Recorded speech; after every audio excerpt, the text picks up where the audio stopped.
Let's go. Here we go now. Batman scoop on the mic. Mix in the mix on the wheels of steel. This is what I was fucking born to do. Let's go.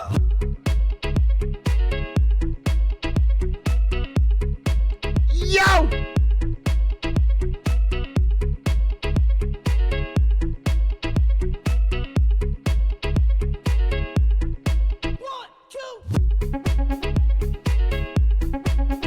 Celebrating Black History Month. Yeah. This one's for who dat. Looks like getting water.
To Marketing Monday on a Tuesday, aka Targeting Tuesday. 1,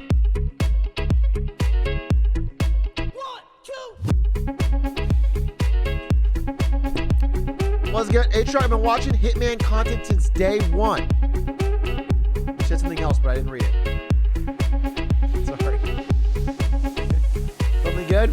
Hey, cousin 404, thank you for the 4 months. I gotta tell you guys something. It's kind of important. It's actually really important. Now you actually pause the music. All right, look. Look. I'm watching Marketing Monday instead of doing my consumer behavior homework. This is better. What the fuck's homework ever taught anybody? Riddle me that.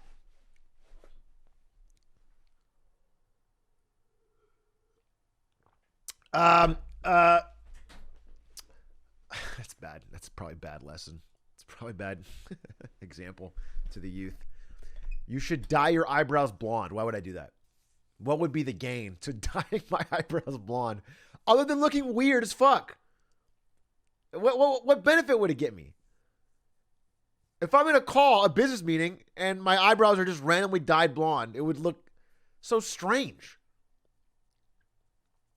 Homework taught me that life sucks. Oh, get over yourself.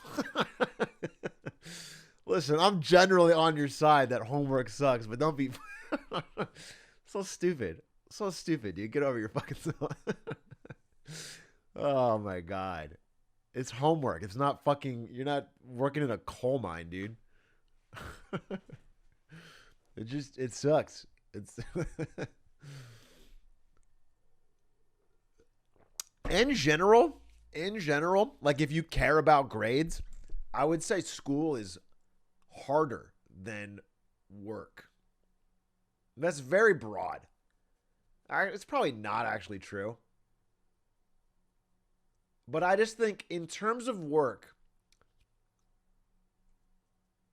most jobs don't have the equivalent of homework. They're probably harder in the moment, for sure. But it's, at least when you're home, you're home. No, not all the time. I mean, even in my job, I fucking feel like sometimes I have to work crazy off hours, but yeah, back of mind kind of thing. You know what? It's weekends. I think school is much more ruthless on your weekend. Now, here's the thing. Real life, just being like, when you're an adult, the older you get, there's more like responsibilities that fill up all gaps of your time. Not me, though, because I'm a man-child. I'm a man-child who streams. But in general, and for you guys, when you grow up, there's more responsibilities that'll have more. And so even if it's not your job, it's like something to do every weekend. But school's more rough on your weekends, I'd say, in general. Sundays are much scarier, I think, in school than they are in work. I'm a teacher, so I literally have to do homework. That's why I rarely assign it. Interesting. That's an interesting point. What is the incentive for teachers to assign homework? What do they get out of it? I don't buy the theory that the teacher just hates the kids.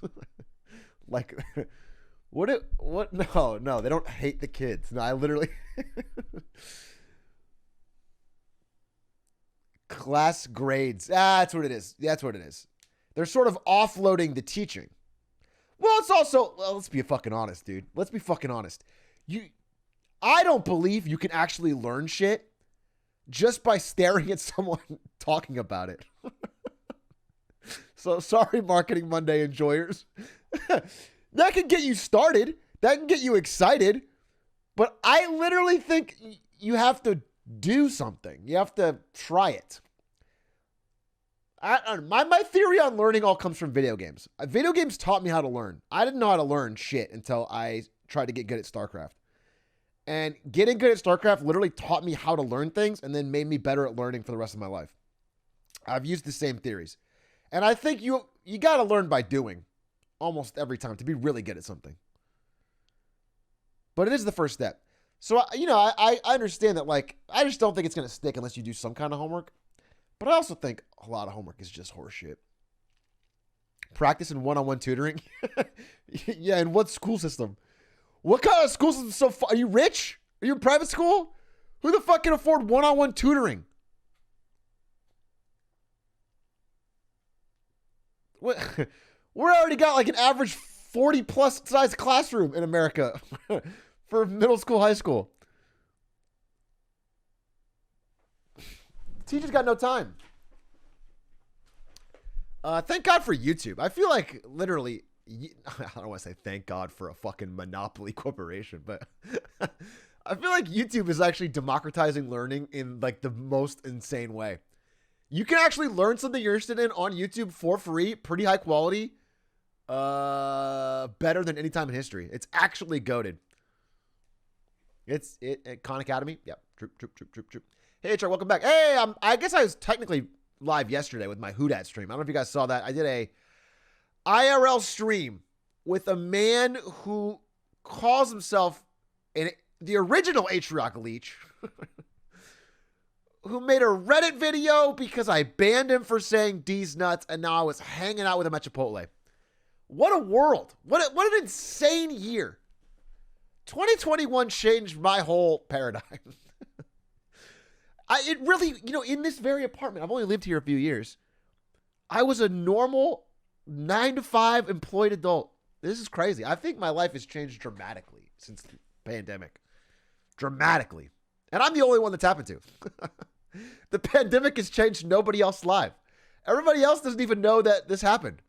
But me, things are different.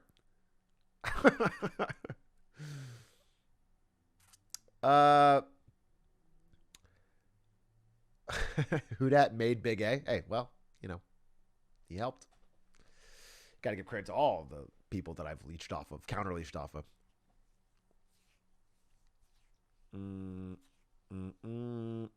The world wasn't the only thing that changed in March 2020.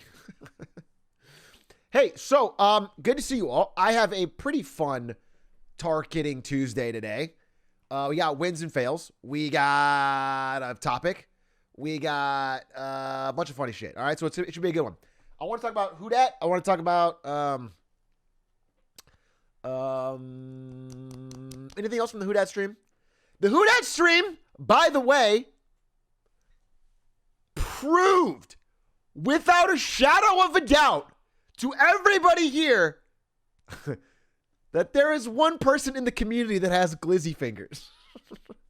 And it's fucking Who Dat, dude. He's got some big old glizzies. He's got some gigantic fucking glizzies, dude. Holy moly. Shake who dat's hand and I'm shaking a finger. It literally exposed live on camera. No, it's right. So I already got video evidence. I literally already got video evidence. It's all about the ratio. Hey, well, you catch this ratio because you're timed out, bitch. It's a filter. Yeah, I got a filter on my phone stream. Anyway, it's good to see you all. I'm happy to be back. I took a extended 5-day break. I went and saw my family, who I've been missing dearly since I didn't get to see them over Christmas due to COVID. Damn you, COVID! God damn it, you've punished me worst of all. Hobo is my name. Thank you for the 15 months. Oh, that's what I want to talk about. Well, we'll get to that. I'm bouncing around. I went home and saw my family. We went to the zoo. Yeah, I don't know. We went to the fucking zoo with my family. Yeah, I don't know. It seemed like a thing to do. So we did it. I saw some elephants. I saw a rhino. Here's what I'll say. My one observation from the zoo. Rhinos look to me like they are real Pokemon. Don't question mark me. Bear with me on this. I looked at every animal in the zoo and I saw things from Earth. And then I saw a rhino and I thought that evolution didn't create that. Someone drew that. That doesn't make sense. You know what I'm saying? If you look at a rhino, really look at it. Let's look. Is there a video of a rhino just moving around?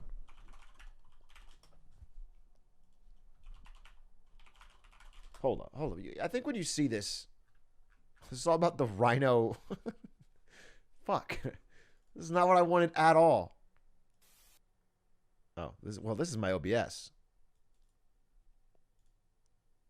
This one. This is little. All right, give me like just a rhino. This is like, okay. Wild rhinos.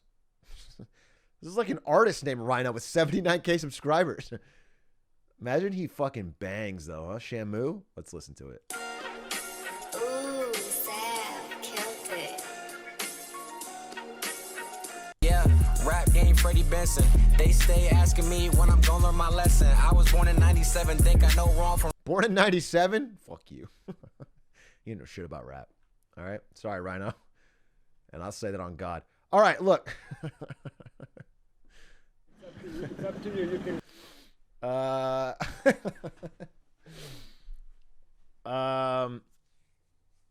Let's see. So take a look at this. I know that if you came here for Marketing Monday, Marketing Monday on a Tuesday, you might wonder why I've opened the stream with rhinos. Let's just listen. All right, listen. Earl Switcher was born in 96. Yeah, 96 is the cutoff. Everyone after 96, no. Unless Young Gravy was born after 96. Young Gravy gets a pass. The best Zoomer rapper. We'll talk about it. Anyway, look at this.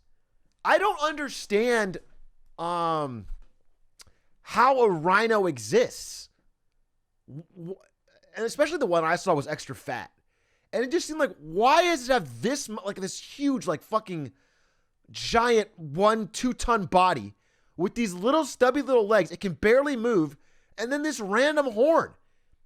It seems so bad. You know, it does it's not graceful. When it moves incredibly slowly, and it just lumbered around. And I was just like, why wouldn't this be like a panther with a horn? You know, why wouldn't it be svelte and fast and muscular? You really expect us to believe this? What do you mean? I don't want you to believe that it's a Pokemon. I'm just saying. To me, of all the animals in the zoo, the rhino was the most one that looked like this could be a Pokemon. Straight up. Like, if someone told me this was a guy in a suit and it was like a Pokemon day, I would have believed it. They run fast as fuck. Well, he wasn't running when I saw him. Tough skin, it's his main defense. It doesn't need to be fast. So it's more like a tank, huh? Well, it's very interesting. It's very interesting. And then the horn, just the whole thing seems like it was like an artist's design of an animal. It just didn't make sense to me. Everything else made sense. Like giraffe, you get it. It's got the tall trees. It's trying to nibble on the trees. But the rhino, why did it end up this way? It's like a tank, but alive and made of skin. Well, you made it sound badass. Who dat? Thank you for the raid. And on Black History Month, no less. Thank you. Rhinos look like NFTs IRL. Okay. I'm done with this subject. You ruined it for me. We're moving on. I'm done. I don't want to talk about it anymore. You ruined it. You ruined it. I could talk about rhinos for the next 3 hours and you ruined it because you turned them into NFTs. God damn it. Fucking god damn it. How do I skip to the marketing? I have to do this every time with the one person that says it. I ban you. I ban you and then you watch the video. All right? That's how we skip it. I got a lot I want to talk about. I might go back to the rhinos. You fucking push me. You ever seen a giraffe? Yeah, I saw a giraffe right before the rhino. It was fascinating. Listen, I had a pretty good time at the zoo overall. I'm not going to rule it out. I never thought I would, as an adult, just go to the zoo with my family. It just didn't feel like a thing I would do. And we did it. It was fun. Ari was there. Ari's family showed up for some of the trip. It was great. I had a good time. Listen, I needed this. I needed this break. And I enjoyed it. I'm trying to think of anything else. Just the weirdest part of the whole adventure was meeting up with Houdat in person. Shocking. I didn't expect... That's the first person, I think, from my stream life that I've met up with. Yeah. Wow. I think that's true. I think it's the first person from the community I've ever met. I knew Ludwig. Oh, Linkus. Don't say Ari. You think I didn't know my fiance before I started streaming? Linkus. But you know what? I was more thinking of someone who, someone just from the community. You know, I've never met I haven't even met Quack. I haven't met Forehead. I haven't met anybody of the people that I interact with a lot on stream. And yet I met Houdat finally. And let me tell you, way worse in person. Asshole. I didn't meet Maisie.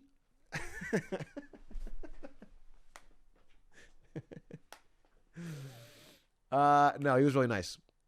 In fact, I'm gonna be honest with you. I gotta send him some money, dude. It's weighing on me. I have a little thing called pride.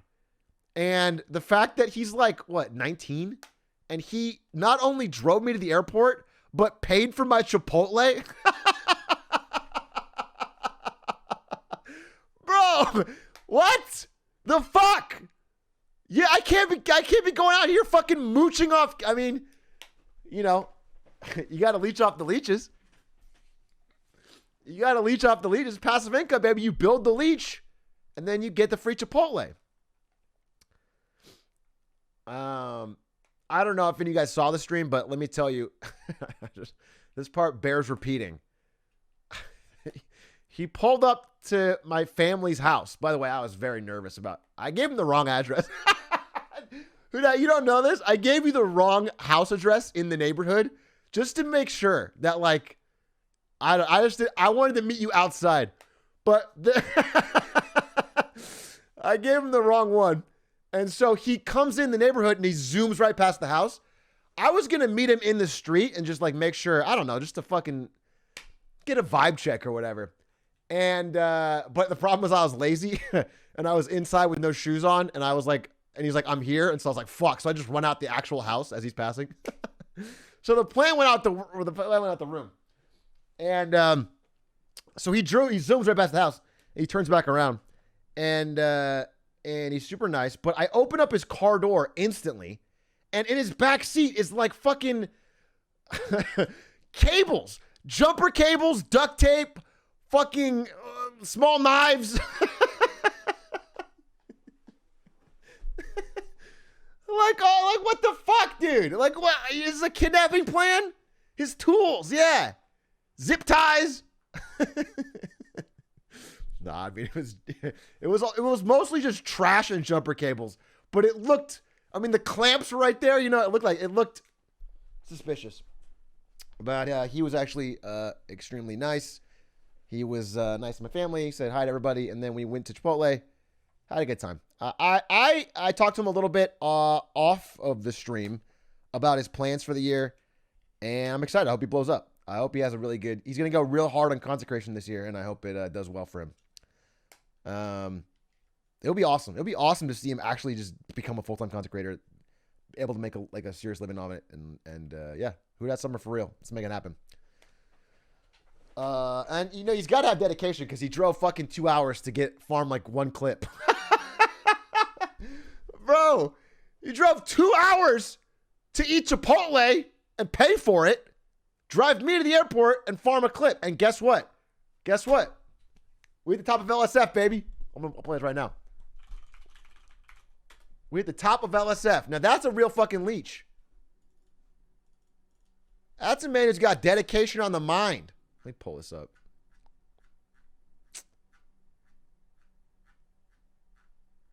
Oh, okay, never mind. We're getting absolutely bumped off the front page by 100 Germa clips, but we were there. Someone had to find me the link actually, if you can, because it had funny comments too. There's like 1,000 Germa clips now, but I swear to God, it was there when I checked on the plane.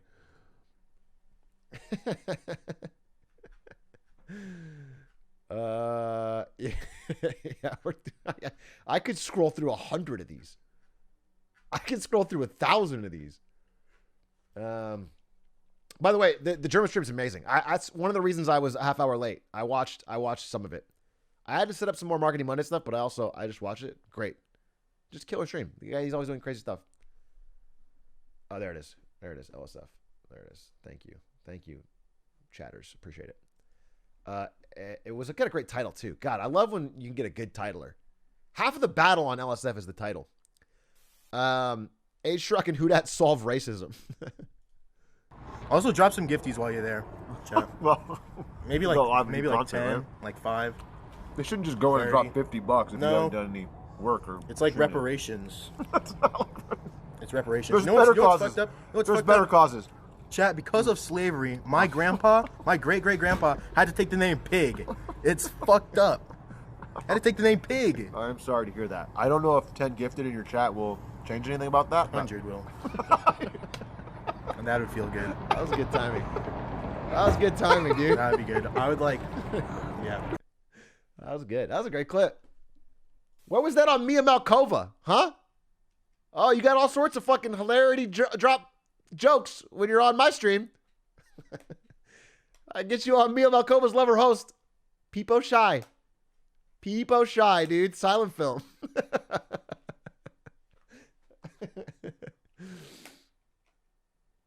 King of comedy on my stream.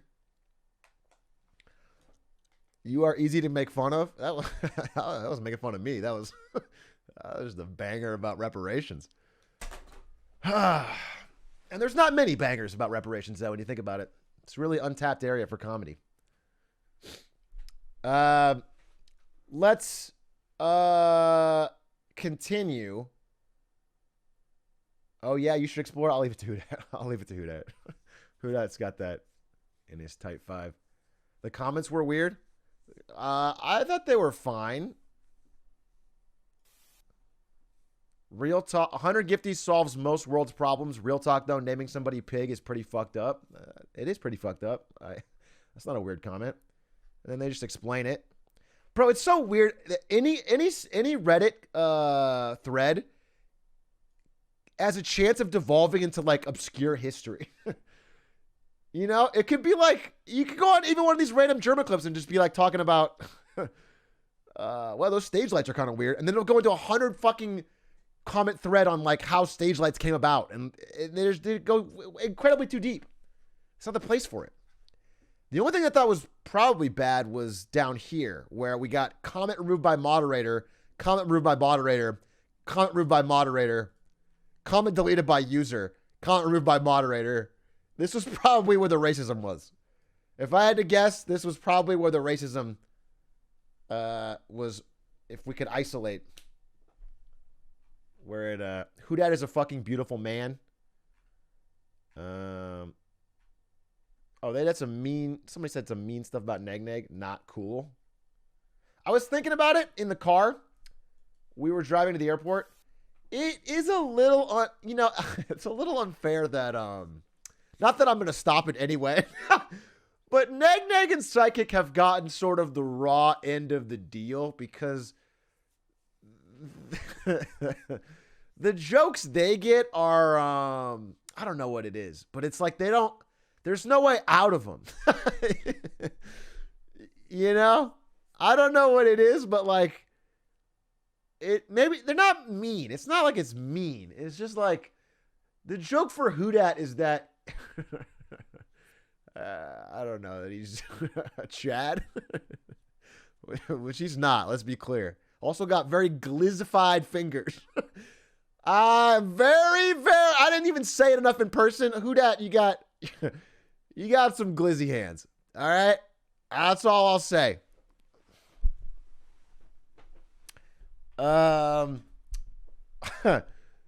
But the joke for Psychic is usually no matter what he says, it's like you're a little kid. And the problem is he just looks so young. So it's always funny. So I don't know. I was thinking about it and I don't know. But it just seems like it's easier for Evan and for Who Dat to sort of expand off of their first videos. Yeah, I don't know. Anyway, we'll give it a thought. I don't have a solution. But Neg Neg and Who Dat are going to live together, I think, and make content, which would be fun. Check it out. Monchi's, thank you for the 7 months. All right, we're about to jump in. I'm about 8:30. I'm about 3 minutes away, and then we're going to jump right in. Oh, I'm getting calls. It better not be from... It's from physics? Physics.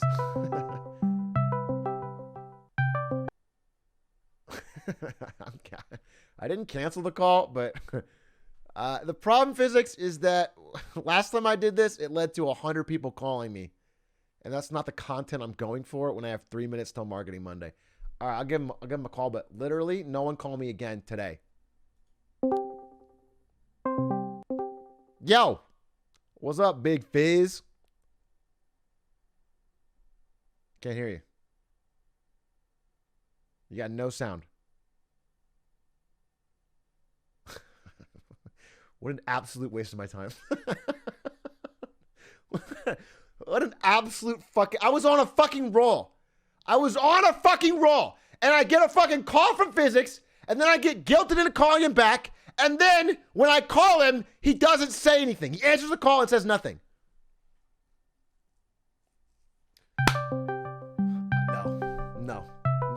No, I'm not answering your fucking call. No, call after. No, fuck you. We got 1 minute till Marketing Monday. By the way, before I forget, tomorrow, very, very possibly, tomorrow, Hitman with Linkus. We're going to try and beat those levels we couldn't beat. Tomorrow, Linkus. Remember this. Keep it in mind. I can't forget it because I need to do it. Tomorrow, Hitman with Linkus, beating the levels, bada bing, bada boom. Okay? All right. Quack is messaging me up with some stuff. Too many paragraphs, Quack. Jeez. Quack just quadruple texting me. Get a fucking hobby, dude. Bro. Come on, dude. Jesus Christ. Give me a break. Needy. Clingy. Seriously, dude. God damn. Come on. Let a man breathe. Trying to fucking call my dog Physics here.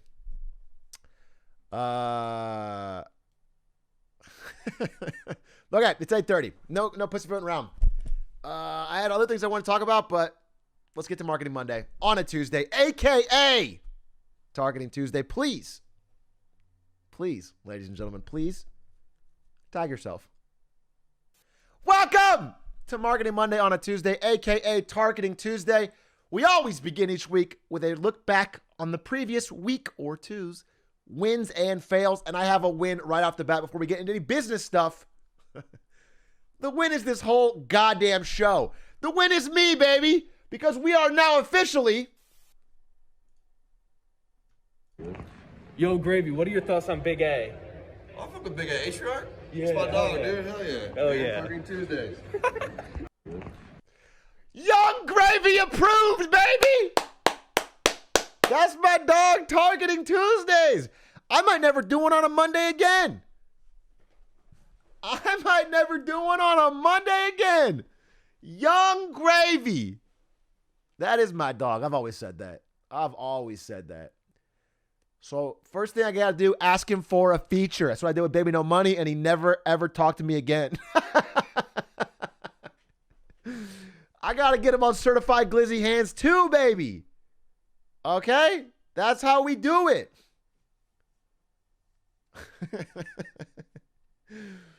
The feeling, game recognized game. Okay? The feeling is mutual. I fuck with Young Gravy. He got one of the best Wayne verses in the past year, feels like, on Oops. I listen to Oops quite a bit. And, you know, I just more respect his whole, because I'm, you know, in general, I'm not an expert on everyone who came up recently in rap. I'm listening to fucking J. Cole 90% of the time. But the journey he's had is insane. To go from SoundCloud to world touring and build his entire career off the internet and just like he's having a ton of fun the whole time is kind of crazy. So pretty impressive and big respect. And thanks for the shout out. That's dope. And and thanks Ruse for getting this video. That's insane. I forgot I was paying Ruse every month to run my TikTok. Has he even, you saved it with this. Is this on, put it on TikTok. Ruse, if this is, I'm gonna check right now. Ruse, if this is not on TikTok, we're gonna talk about payment. We're gonna be cutting the fucking, let's check. Bro, it's not here. Ruse, put it on TikTok. What am I paying for? We got Young Gravy doing a shout out on TikTok. We got this fucking clip of me playing Sekiro. That's gonna take down Addison Rae. This is fucking. What is this? This is me screaming at Sekiro? No, get the Young Gravy.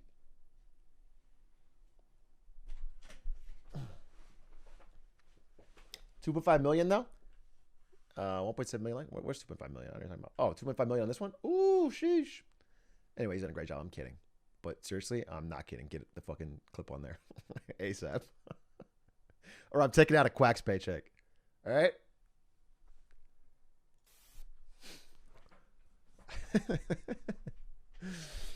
Okay, so that's the first win. The first win is us tooting my own horn here for a little bit. Thank you, Young Gravy, for the shout out. Targeting Tuesdays. Let's continue. We have a lot. We got a lot of wins and fails because I've taken a couple days off of Marketing Mondays. Let's see. Okay, well, yeah. Okay, let's give a first real win. The first real win goes to bum bum bum bum.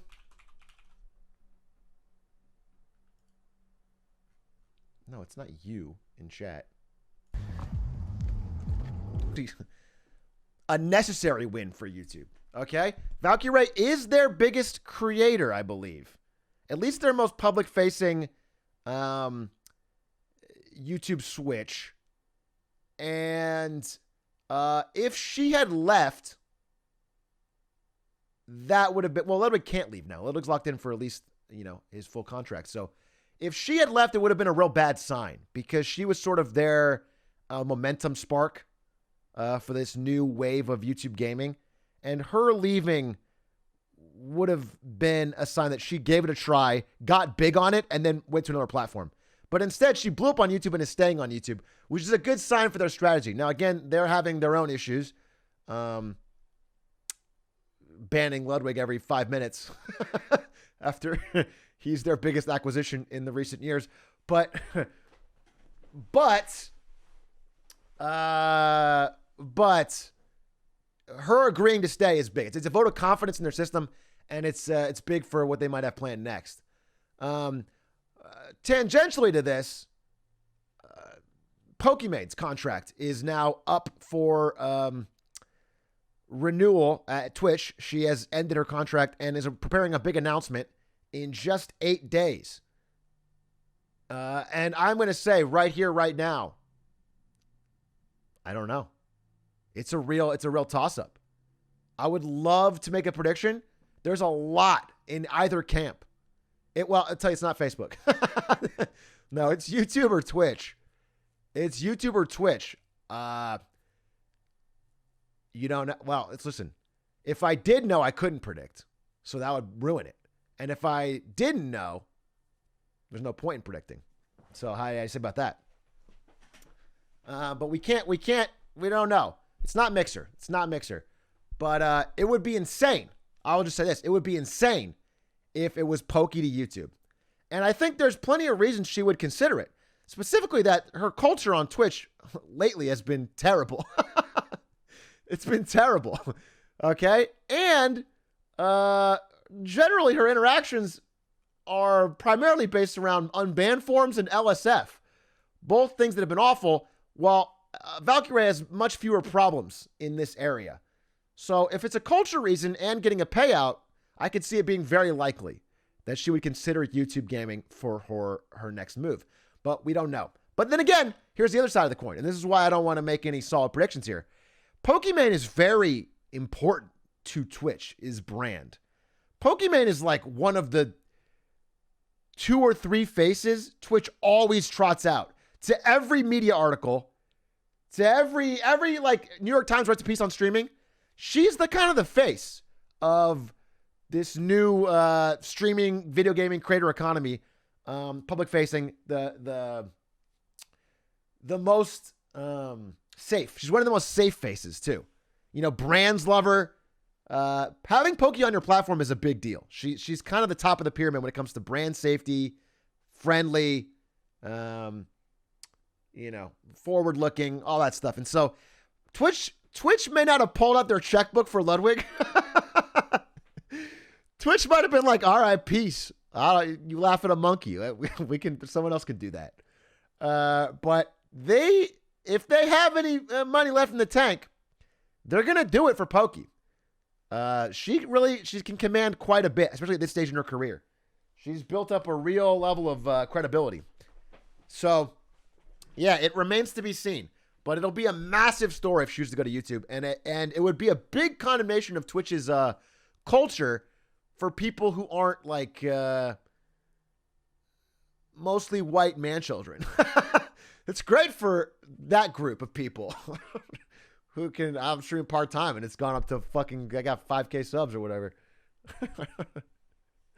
Fucking mauled it at Sekiro and someone gifted me guaranteeing gifted me like 1,000 subs. All right. Twitch is great. I got no problem with it. But I can see that it might not be great for Pokey and other groups of people. So would the culture on YouTube be any better? Well, I can't speak to that, but I can say that Valkyrie's community specifically is better than Pokey's in terms of chat, in terms of having to deal with LSF, which brings me to my next wins and fails. So one reason that not being on Twitch is a benefit is you're often not showing up on LSF. And wait. And as Valkyrie knows better than anyone, being on LSF is not always to your benefit. Sometimes it is, sometimes it isn't. But being off of LSF in general, which YouTube gaming rarely shows up, can sometimes be a positive. And Pokey's had a lot of her share of insane LSF threads recently and might want to escape that, similar to how Valkyrie has. And let me tell you, speaking of this LSF thread, let me give another win, okay? I'm sorry, not a win, a fail. Let me give a fail to people who are big creators that don't have good friends like me. I'm talking, of course,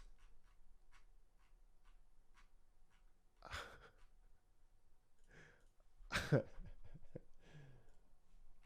fuck me.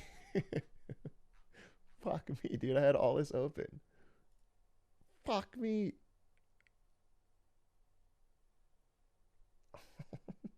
This has never been a problem in my life before, right? I'm talking, of course. There it is. About Addison Rae.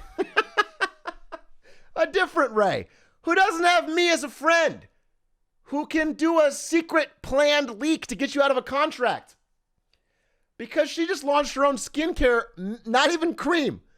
Not even cream.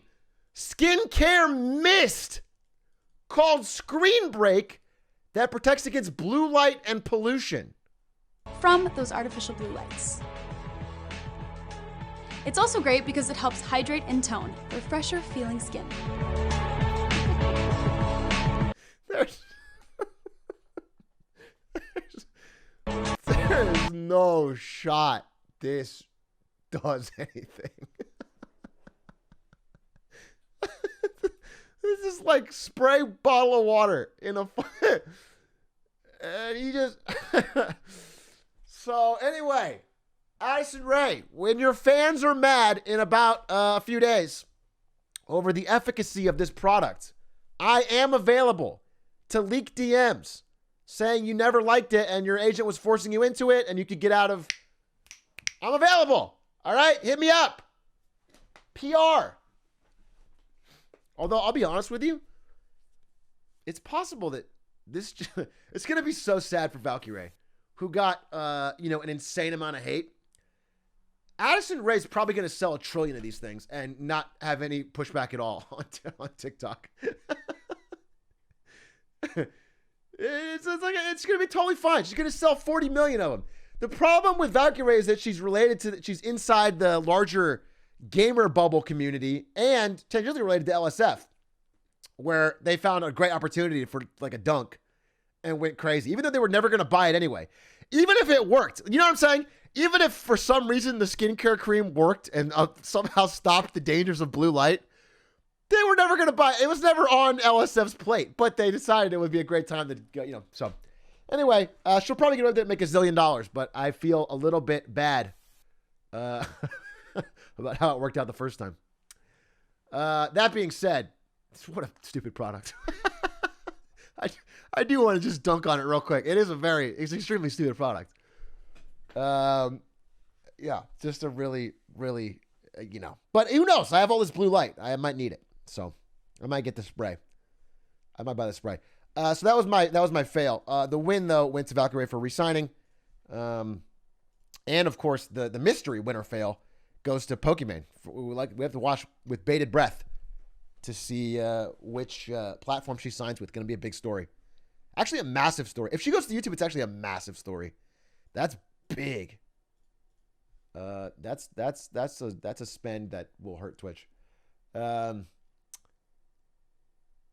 Another win. Moving down the list here. Let's give a win to Lonely Nerds. Hey.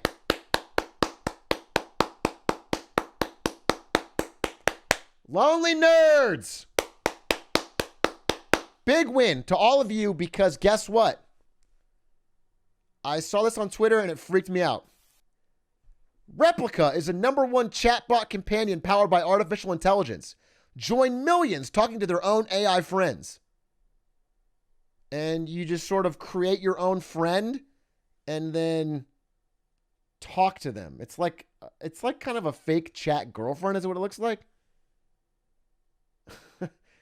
And what made me realize, this is very early on in the AI chatbot revolution, but the fact that this is already getting, paid business ideas, okay, I probably shouldn't look at the comments, is scary to me because this technology is only going to get a lot better.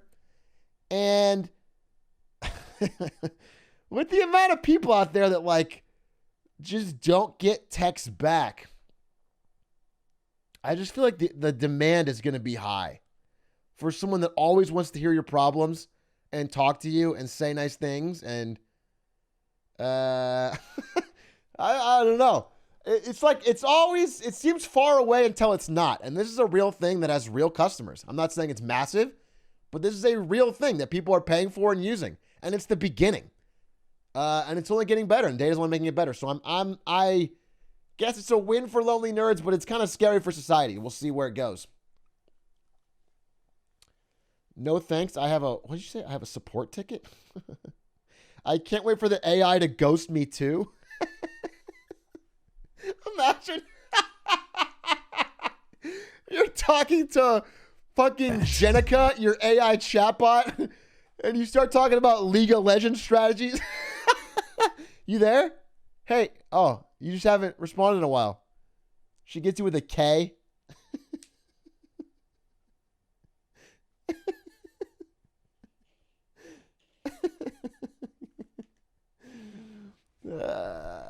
That's a speed run right there.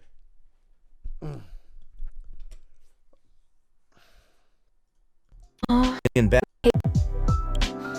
Hey, babe. Yeah, very, very odd. You can show her your fizz guide. Yeah, I tried it. They kicked me off.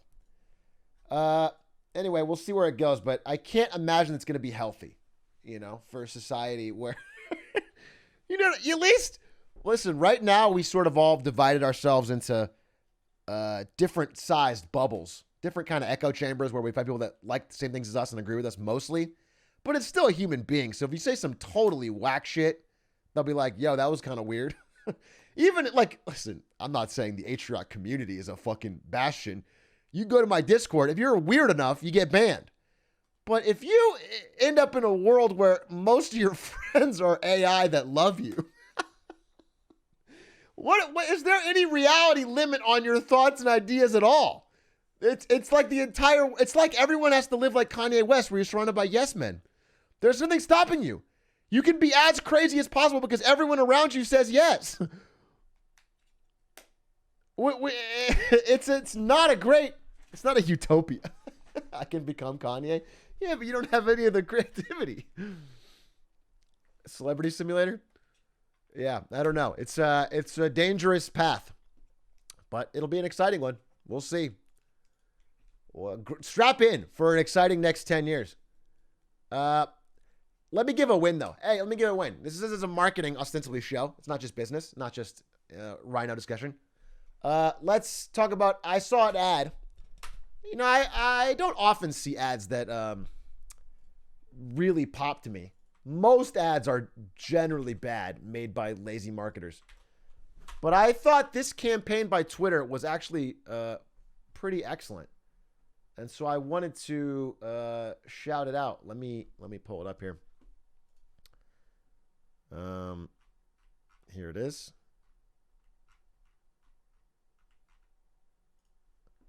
Now, there's a bunch of these, but basically they found people that had found success, either as, actors, writers, game designers, whatever, and they found old tweets from them talking about what they were going to do. And this is one example of Matthew Cherry, who said, I'm going to be nominated for an Oscar one day, and then they superimposed it next to them doing it. And I thought it was a pretty sick idea. There's a bunch of these. This was the one they built it off of, but I thought it was a pretty clever, especially in the space of billboards, which are rarely clever. I thought it was a really clever idea. It kind of showed off the product really well. It made it seem like a place where you can sort of manifest your goals and, where up-and-coming talented people are. It's impressive on a lot of levels. I thought it was pretty clever. So I just wanted to give it a shout-out to a good marketing campaign when I saw it. I feel like a butt is coming. No, there's no butt. This is just a win. Sometimes I drop in an actual win. I know. Most times it's opposite. This is an actual win. I just thought it was a great campaign. They should put up racist tweets from 10 years ago to make it more accurate. That would be the dark version, I guess. You could make everyone's past history bad tweets. It's like a Ninja or PewDiePie next to the bridge clip. Yeah, that you could probably do that. I don't think it'd be a very heartwarming or uplifting idea. But I do think that would be, yeah. Bro. Oh my God. If I had more time. Okay. Imagine I did this and maybe I'll make my editor do it. It's me holding a smoothie next to my, I'm going to be a smoothie king tweet. Why wasn't I fucking asked to do this, Twitter? Twitter, where the fuck was my invitation? I manifested my dream. I got all these old tweets about wanting to fucking make smoothies. Oh, man. It's a missed opportunity. It's a missed opportunity. That's really a fail. That's a fail on their part. Let me give another fail here. Well, we can call this a win, I guess. A Wharton Business School professor asked her class what she thought the average American worker makes per year. They did not do well on that test. Specifically, at least one of them said the average worker makes $800,000 a year. Future leaders of America, in touch with the people. You know what I'm saying? We do not have a wealth divide in this country. People who are running our corporations and our government understand what it's like for the average American. 25% of them thought it was over six figures. The real number is 45K. A little bit off. Way too low, Omega lol. You know what I'm saying? They think everyone's that broke? 800K, dude? That's higher than expected, not gonna lie. Oh, you think what? 45K is yeah, that's the average across America. It's too low given a lot of things. I'm not going to go too much into it, but inflation, rising cost of living, rising cost of healthcare, education, housing. 45K is not enough. Needs to go up. But that's the actual answer, and they did not know it, which signifies a little bit of a divide. It's brought up by the extremely wealthy. Median's 30K? Interesting. That's extra bad. Average is misleading. Median is better. Interesting. So what we're saying is if we make the billionaires even richer, it'll bring our average up. Exactly. It's kind of like the average pay of me plus all my editors. You know what I'm saying? If I can make more money, then the average pay of our group goes up. Yes. Now I get it. Thank you. That was the lesson Wharton was trying to teach us all along. Thank you, Wharton. Speaking of this, this is a terrible time to bring it up, but speaking of this, I did think it would be kind of dope. Such terrible timing. This is such bad and terrible timing. I'm not even going to do it. I'll tell you later. I'll tell you later. This is terrible timing. This is terrible. I have an interesting sub goal, but I feel like this is not a time to talk about sub goals, given that I'm already at an inflated level of subs. All right, I'll tell you. The point is, I thought it would be really funny since I'm never going to hit the heights of subs that I'm at again because I got a massive infusion due to Garandine and some other Sekiro fans. That it would be fun to be like I think the only person ever who's part-time hit 10K subs. I'm only about 700 away. If I hit 10K subs, I will play and finish Paper Mario.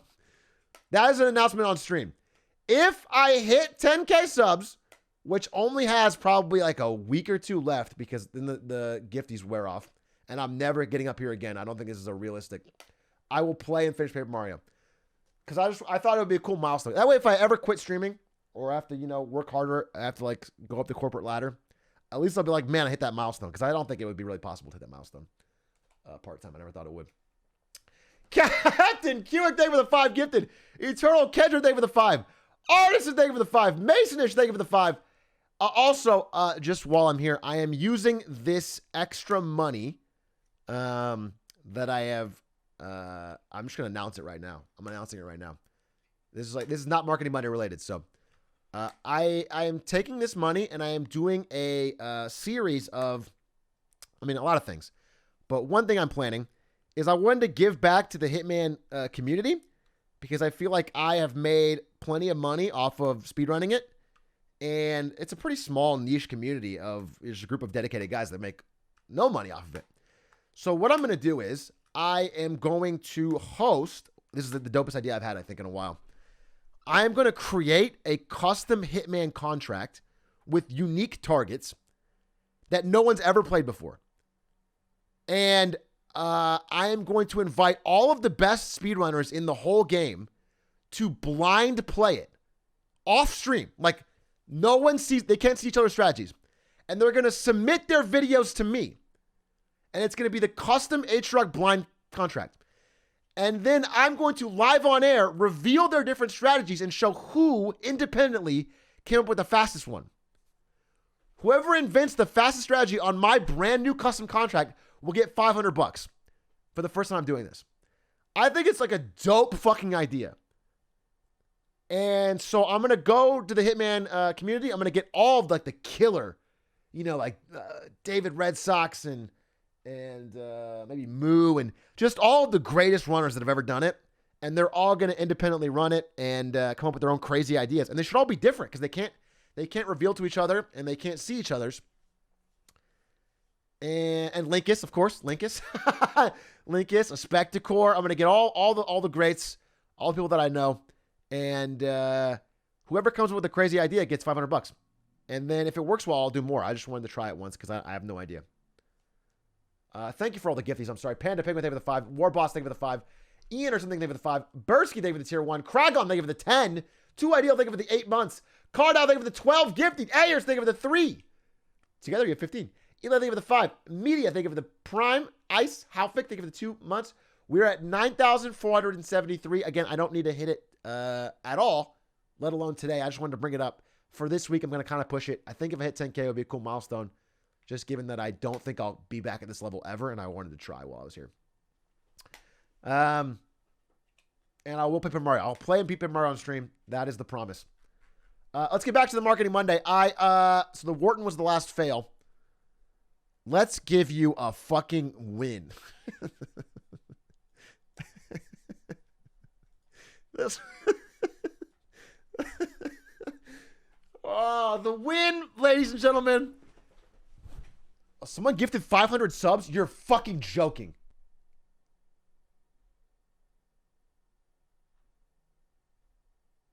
No, you're joking. I'm literally looking. No one gifted 500 subs. You actually lied to me. You actually debated me. I was like, wait a minute. Okay, fucking relax, dude. 500 subs is that's an absurd amount of money. Wait, actually, on that subject, it is actually a perfect segue. Oh my God, you chatter just sent me up for a perfect segue. Because the next win, the next fail, goes to spending Saudi oil money irresponsibly. Most of the time, Saudi oil money gets spent on good things. Like Twitch streamers that deserve it. Okay? The best use for this Saudi oil money is to gift subs. But unfortunately, sadly, we have some bad news. Because recently, $1 billion of Saudi oil money was spent to buy ESL. In one of the dumbest acquisitions I have ever heard of. Ever! 1 billion. That is what Twitch as a whole was bought for. $1 billion. Now, what the fuck does ESL Gaming actually have? Do they have the rights to these tournaments? No, those are owned by the publisher of the game. Do they have any ownership of the game at all? Do they have any way to make money off of the game? No. All they have is some employees who can run tournaments. If those employees quit, you have this nice logo. That's it. There's no ESL tournament brand name that has like deep love with the community. The community complains all the time. If something better comes along, they'll watch that. There is no loyalty to tournaments in esports. If people watched ESL League of Legends tournaments and then Riot came out with their own LCS and everybody watched that. Nobody cared. There is no loyalty to tournaments. This has no value except for the brand, which is kind of worthless. This is a way for the owners to cash out. And then when the owners are involved, who the fuck's going to organize these tournaments and make them run well? It's insane. It's insane. There's like almost no way to make this money back. Tournaments barely monetize. There's advertising revenue, but you're always at the mercy of the publisher.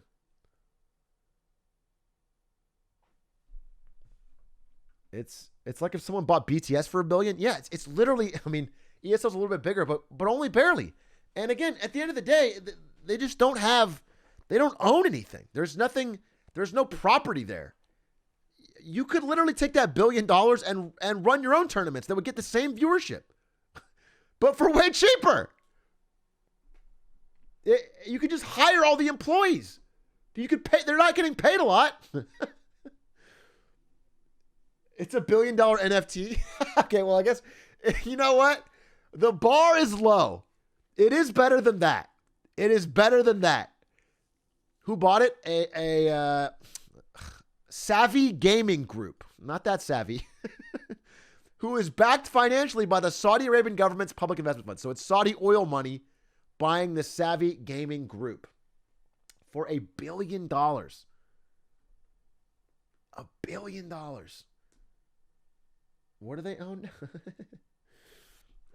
Which I just thought was one of the craziest acquisitions I've seen in a minute. We're definitely in the year of acquisitions. What did Linkus say? Saudi oil tournaments would go so hard. So true. Could they sign deals with publishers to be exclusive? Yes. Yes. But I believe they currently don't have any for their biggest games. ESL's biggest game, I believe, is Counter-Strike. Is that correct? My understanding is Counter-Strike is their biggest tournaments, and they don't have an exclusivity deal at all. So there's not even buying that. Do you know what I'm saying? It's like Madden has the exclusive rights to the NFL for the next foreseeable few years. So if some other gaming company bought Madden, they would get that, right? That's something they get. They get the brand for Madden and they get the rights to the NFL. But with ESL, you're not getting anything. You're getting a bunch of TOs, underpaid TOs that put on Counter-Strike tournaments. It's like the whole thing probably costs chump change to put together. It's like you get a streaming setup, you get people already hate the tournaments. They complain all the time.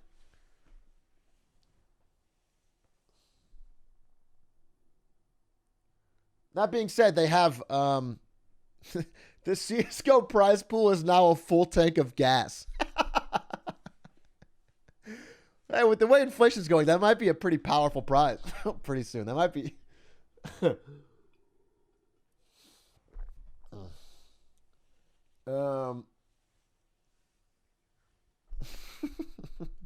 know, for $1 billion, you could have bought every CSGO team and forced them to compete in your own tournament. It's so inefficient. It's like they got so little for what they paid. I'm baffled. I'm actually baffled. It's because they have so much money to spend. It's the oil money, I guess. But if you're going to spend it stupidly, please, I could use the gifted. Please. I could absolutely use the gifted. Okay. Let's go on to the next one. That was a fail. Let's talk about a win, though. I've got to balance the fails with the wins here. I'm fair. Speaking of not CSGO, but of Valorant, I want to give a fail to every Valorant streamer. I said win. This is a fail. To every Valorant streamer, because you're all on notice. There's a new Valorant streamer in town.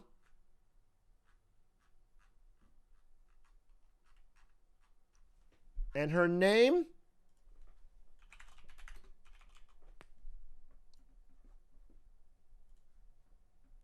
is Kourtney Kardashian, who streamed herself playing Valorant to 161 million Instagram followers on her IG stories. Okay? That's right. Esports is hot now. Esports is cool. She's a Rays main.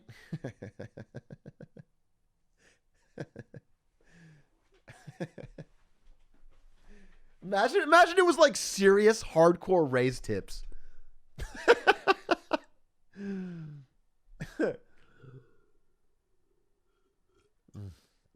Yikes, down 2-0. She can turn it around. She's playing Reyna. What are you guys even talking about? This is Reyna. I don't even play this fucking game and you're fake fan. She's not Rey. She's Reyna.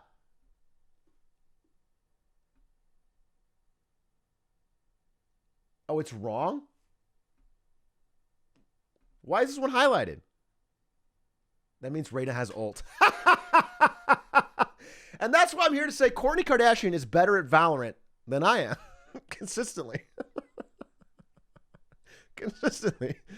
Been saying that. And that's the whole point. It's a win. All right? She's moving up in the world. Okay? Next stop, Radiant. I get my tips on Valorant from her Instagram.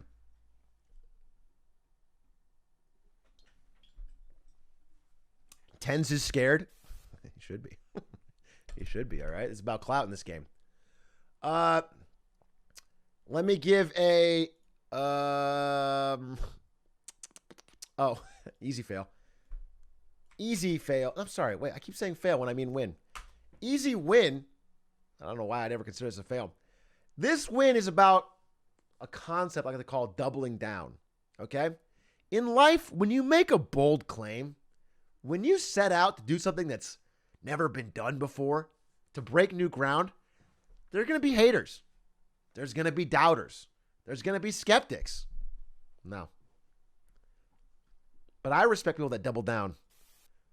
And that's why I'm giving the win to Ubisoft, whose executive said that users don't get it. An extraordinary NFT interview. See, Ubisoft launched a bunch of NFTs, like random Ghost Recon NFT pictures of helmets. And they weren't well received. A lot of hate from the community. And in fact, none of them sold. They sold like 3. They had dozens of employees working on it. They launched it. They announced a big press release. And they sold like 3. But rather than apologizing and backtracking, like most of the NFT people have been doing lately, Troy Baker. Troy Baker, who was in my last Wins and Fails, said, wait a minute. Did I say NFTs? No, you misheard me. I was saying NFTs. I just love cheating. Troy Baker backed off hard, dude, on on NFTs. Ubisoft had the balls, the gumption to double down and say that it's the users that are wrong. They don't get it. And we'll see how that pays out for them. I am not sure how long this guy's going to stay employed. Whatever executive greenlit this NFT program is literally... He wasted so much money. He wasted so much money and time. And I'm quite sure he was promising his bosses every step of the way that they were going to get it. Like, this is going to be a big deal. This is going to make us some money. This is going to be a good growth. And so all they got was bad PR and no money. Oh, my God. It's going to be bad for his career. I feel bad for him. Only slightly. Big win for him from doubling down, though. Speaking of doubling down. Well, I have so many. I have so many today.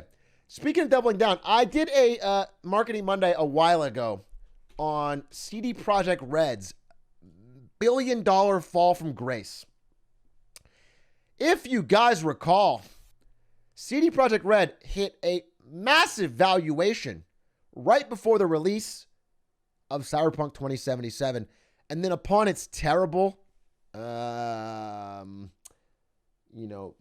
much denigrated release, it plummeted massively to a mere fraction of what they used to be valued. And it has stayed there.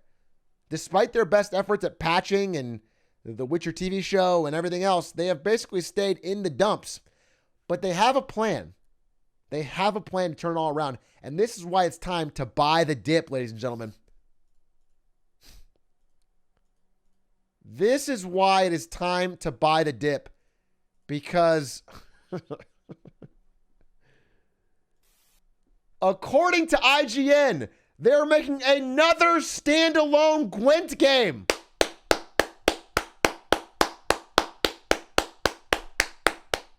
Yes! This is what they needed! Woo, baby, yes! CDPR gets it. Fans wanted a standalone Gwent game.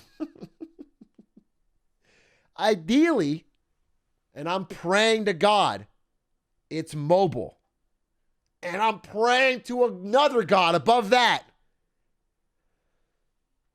there's some form of crypto involved. By God. If I could buy some sort of Gwent coin and get an NFT of my cards, oh, please, God. As a gamer, that's what I pray for every night. This is what's going to save the company, okay? Get ready for this to go to the moon. I would buy the dip right now. Get in while the getting's good, because there's no stopping this train once Gwent coin takes off. Yep. Okay, now speaking of NFTs, this is a small win. Hey, Kanye West. My focus is on building real products in the real world. Real food, real clothes, real shelter. Don't ask me to do a fucking NFT. Hey. Hey. It's not often Kanye gets a unequivocal win in the public eye. That's a dub, boss man. That's a dub. Good take from Fantano. This man didn't even give Beautiful Dark Twisted Fantasy a 10, and he gave a good take on this. Can't beat that. And you know what? It's just funny because, like, I think we could all easily imagine a world where Kanye got really into NFTs. I think it's very, it wouldn't surprise us at all if he had posted the exact opposite. If it had been like, I'm launching my new Kanye branded NFT, like none of us would have been surprised, and he didn't. So I'm actually kind of impressed. I'm actually deeply impressed. Unless, imagine, dude, he does one NFT and it's minting this. He mints this one photo at the ultimate both sides play. Holy fuck, that would be legendary. That would actually be based. That's actually the marketing move of the century. It would get both sides to love him and be... Yeah, that's why I actually think you should do it. I know it's crazy. I'd never really support that, but that's actually a crazy idea.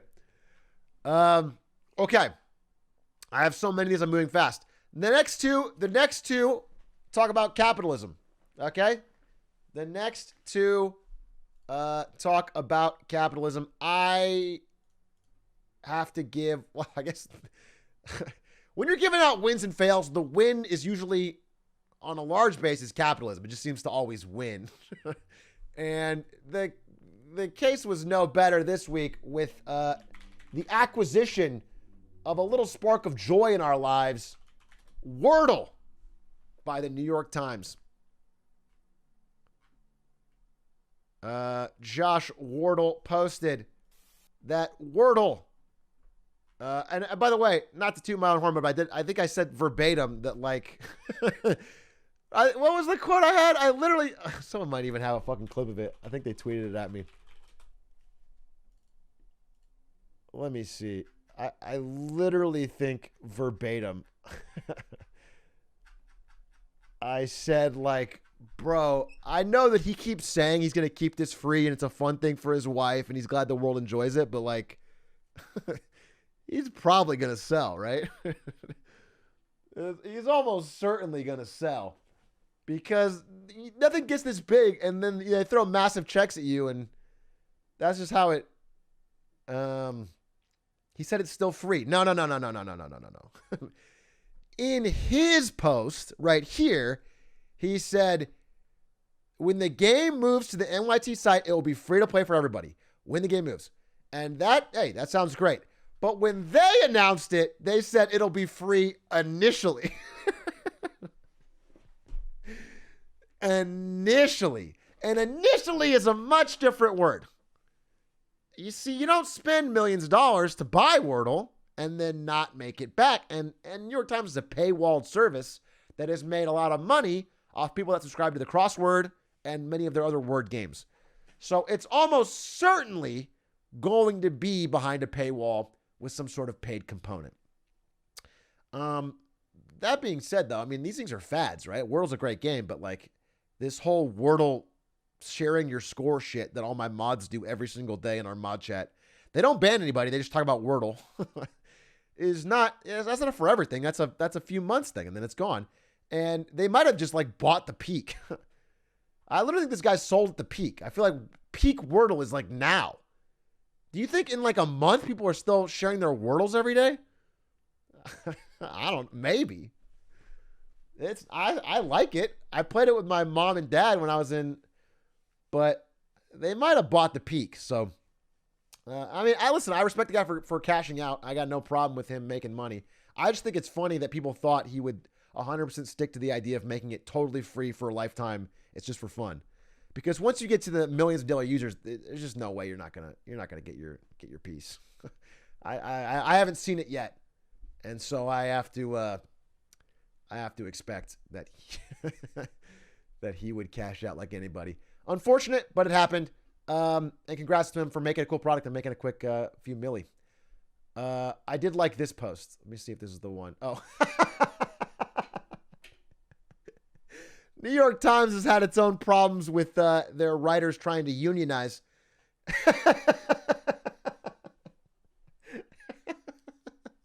This is a banger tweet. Dude, I wish I thought of this. That's such a funny fucking tweet. Yeah, HQ Trivia is another great example. HQ Trivia had that huge viral sensation, then it was gone. They should have sold. Oh my God, dude. This is not even on my list. I think the biggest fail in business of the past year were the guys at I'm blanking on the name. The voice the chat, the voice rooms. What was that fucking I literally can't even remember the startup that did voice calls. Clubhouse. Fucking Clubhouse. I already forgot it completely. Fucking Clubhouse. Clubhouse had a $4 billion offer from Twitter and said no. We're going to be big. 4 billion, 4x what Twitch got for many more users than us after only being around for a few months? No. We'll turn that paltry sum down. Once we keep growing, we'll get much bigger than that. And then everyone forgot about them instantly. Twitter yoinked the product and people don't even use it. Audio spaces in general are kind of whack, like browsing them. Unless it's with friends, Discord calls. There's no... Spotify has their own... There's nothing proprietary there. Oh my God, Clubhouse. I literally... If I worked there as an employee and had shares and management turned down an option to make us all wealthy, I would hurt my boss. They could have all been millionaires. Oh my God, insane. What a bag fumble. I would get Houdat and his van full of torture devices and I would go to the CEO. We'd have words. Twitter spaces are fun sometimes. Yeah. And they're already better than Clubhouse. It's funny because Twitter just made it. They would have spent $4 billion for it. And then they're like, oh, you know what? We could just make it. And there's no difference. Anyway, World Union not in word list. And one more thing. I'm sorry. I just thought this was a funny ass tweet. I'm sad that New York Times is buying Wordle, but I'm happy that Mr. Wordle is getting paid. Unfortunately, that never happened to Mr. Crassword, who died penniless in the streets in the early 20th century. Sag. RIP to a great one. Not everyone makes it out alive in capitalism. Not everyone else makes it out, with what they are due. RIP to a real one. RIP to a real one. It's going to surprise you, but I have more. And then we get into our topic. By God, I came prepared with the heat today. Capitalism, right? Continuing. Let's say, wait, I'll say this one for the end. This one's the best one, so I'll save it for an end. Let me give I gave a great billboard, right? I gave a win to a great billboard. That was the Twitter one.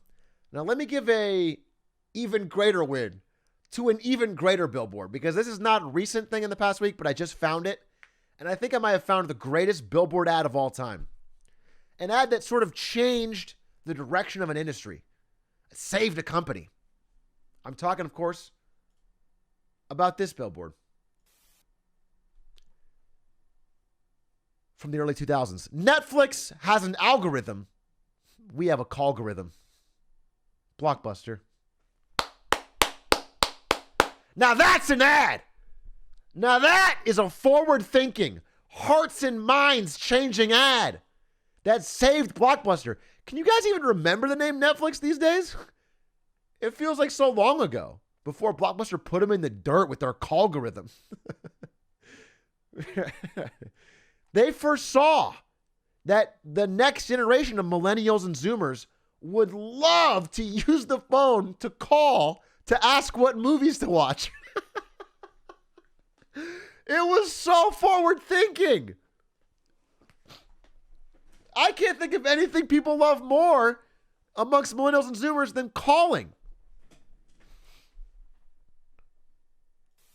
So congrats to Blockbuster. What an amazing dub there. By God, I'm glad I found that. It's Germa. He is a little Germa-esque. Young Germa. Hey, I don't know what his early career was like. Okay.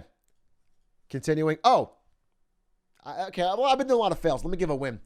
You know how people often say you'll never make a career off of playing games? A lot of boomers will say like, hey, you play games all day, you're not going to be able to get a job. You're not going to be able to turn that into a career. Well, guess what? Show them this. Okay? Because turns out Mexico's real-life drug cartels are recruiting drug mules on Grand Theft Auto Online. That is a pipeline. You sit around, you smoke weed, you play GTA Online all day. Uh-oh. Now you got a job in a growing industry. The cartels are making more money every year. They're finding meth mules inside of the world's most popular games. And if you're out there thinking, how do I get a career? Play some more GTA Online. It's an easy way in. So show this to your parents. Let them know they were wrong. It's all right for you to sit around on a beanbag and play GTA all day. Less boring than GTA Online. Imagine becoming a drug mule for the excitement. Yeah, I'd do it for the thrills, really.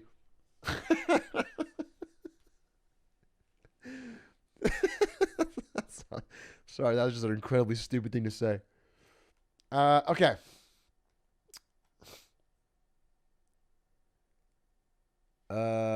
It's a side mission, don't worry. Yeah, it's funny they used Xbox 360, but that's only because GTA 5 is officially the oldest running game ever. This box has been sold in every possible console fucking wrapping, and it's still the modern day game. There's no 6. It's absolutely insane. Minecraft? I believe GTA 5 has been on more platforms than Minecraft. But I could be wrong. Skyrim's probably the most, right? Skyrim's the most. Skyrim or Resident Evil 4?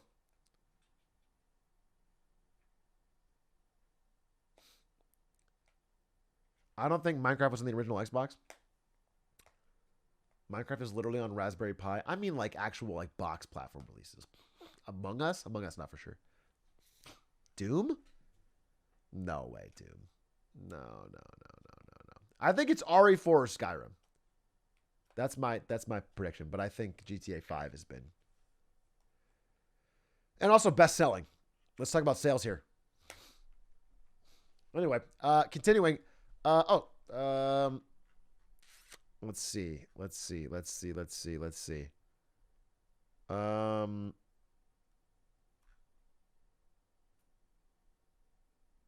Speaking of sales, Apple, just as a dub for Apple. This is not even a big thing. I just wanted to, except for this really weird stock photo. Sorry, I read an article about Apple. This was the stock photo they used. I don't know why. I didn't quite get it. But Apple had its best sales quarter ever. And I want to think it's almost entirely due to my video about Apple's branding. The timing lines up insane. They literally sold more iPhones, more iMacs, more everything except the iPad, watches, AirPods than they ever have in any quarter ever in their history, all this quarter. Kind of a phenomenal blowout that I did not expect. Why is she carrying the phone like that? How else would you carry it? It's so big. Clash of Clans players before the clan raid. What does that mean? I don't get it. I truly don't get it. I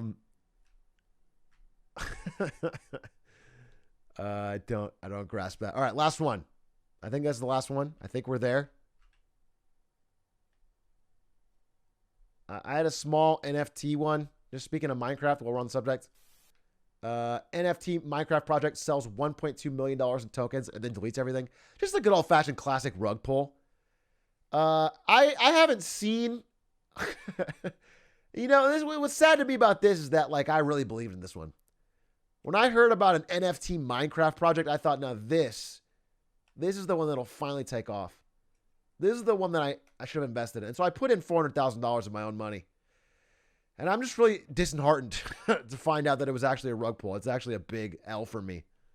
That's why I'm doing the sub goal. If you're wondering why I'm doing my 10K sub goal, it's because I really believed in the Blockverse MC. Really believed in it. And it's such a fucking pain. It's just such a gut punch, you know?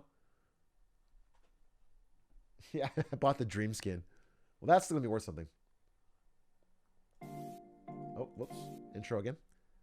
Blockverse plus Blockjade, it has to work. That's what I've been saying. That was my biggest argument.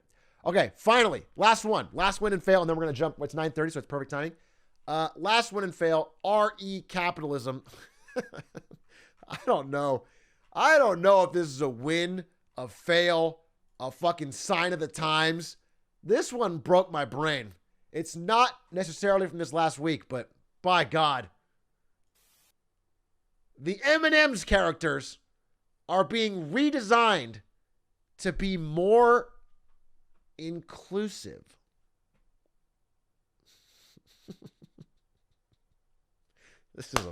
What a win for inclusivity. Huh? Thank God. This is what we needed in this divided country. Thank fucking God, dude. Now that I think about it. Finally. Between this and me and Hoodad's stream, we've finally ended racism. Thank God, dude. Let me just show you some of the reactions. It's not just about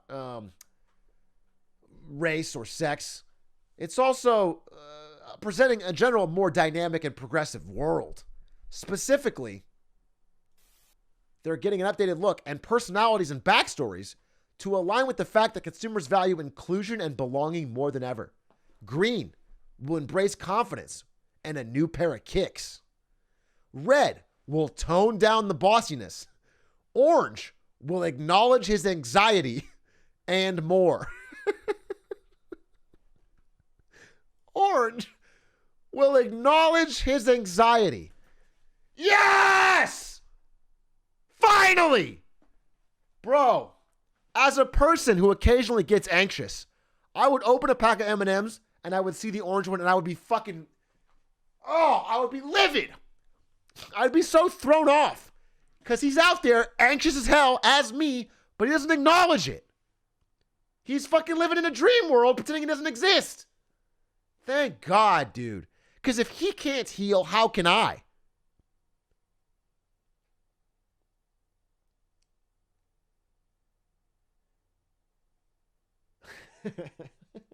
Someone got paid for this?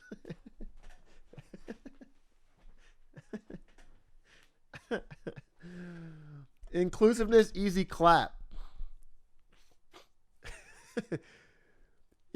I do think he has more reason to be anxious than I am because he's a giant piece of candy who is ritualistically consumed on the daily by millions.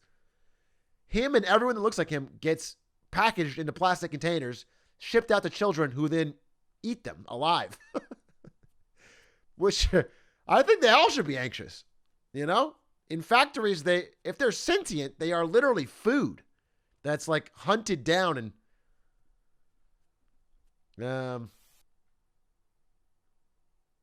orange M&M is valid.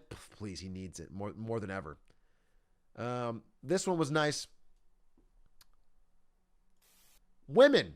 Everyone's lives would improve if we had things like paid family leave, universal pre-K, affordable childcare, and the ability to make informed decisions about our reproductive futures. Capitalism. LOL, no, but please enjoy these feminist M&Ms. The green M&M and the brown M&M will have a more friendly relationship, showcasing a force supporting women. The two characters' dynamic will have them together throwing shine and not shade. Yes! Shine and not shade. Bro, it always pissed me off when the green M&M and the brown M&M would fight. You know, it's like, come on. Come on, women. You gotta support each other. Let's see some shine and not shade. The two characters have sometimes been in odds in advertisements, but they have also been seen as friends, or more than friends in others, like this viral tweet from 2015 showing the two holding hands on a beach. What the fuck world do we live in? By the way, people saying they put this out as a distraction from a child labor lawsuit,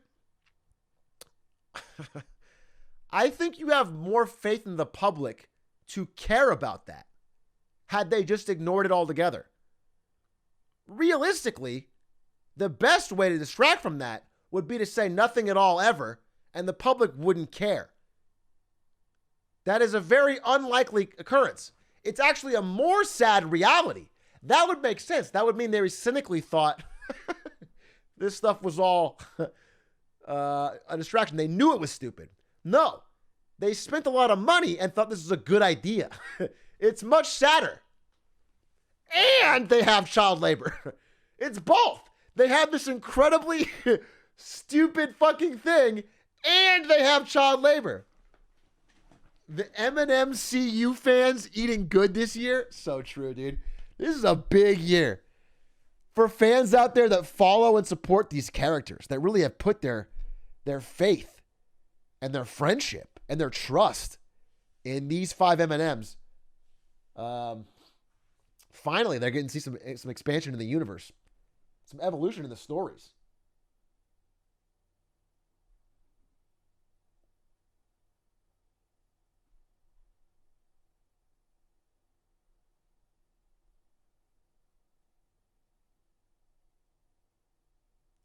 You can see Tucker Carlson go mad about the green M&M on Fox News. If you have a clip, I'd love to see it. But speaking of the green M&M,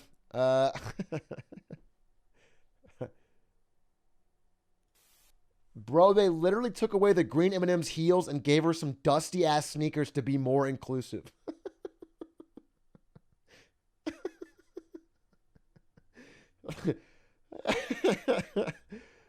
Yeah.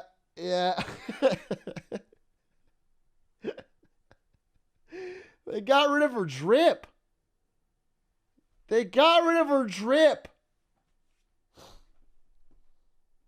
But as long as she's showing shine and not shade, I'm happy. Okay? I think that was the main topic on that. Listen, my take on it is that it's it's extremely ludicrous for M&Ms to think they are the voice of any of this. It reminds me of I think it's the Bo Burnham song where he's talking about Bugle's take on race. It's Tucker clip. Let me see it. It's like this is insane. The most progressive thing they could do is just pay their workers better. That would be amazing. That would change everything. Is the Tucker clip actually good? Again, I don't support Tucker Carlson at all, but if it's funny, then I'll play it. The other big change is that the brown M&M has, quote, transitioned from high stilettos to lower block heels. Also less sexy. That's progress. M&Ms will not be satisfied until every last cartoon character is deeply unappealing and totally androgynous. Until the moment you wouldn't want to have a drink with any one of them.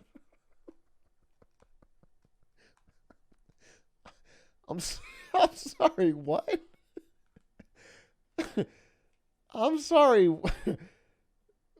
They were already androgynous before. They were M&Ms, Tucker Carlson. I never wanted to have a drink.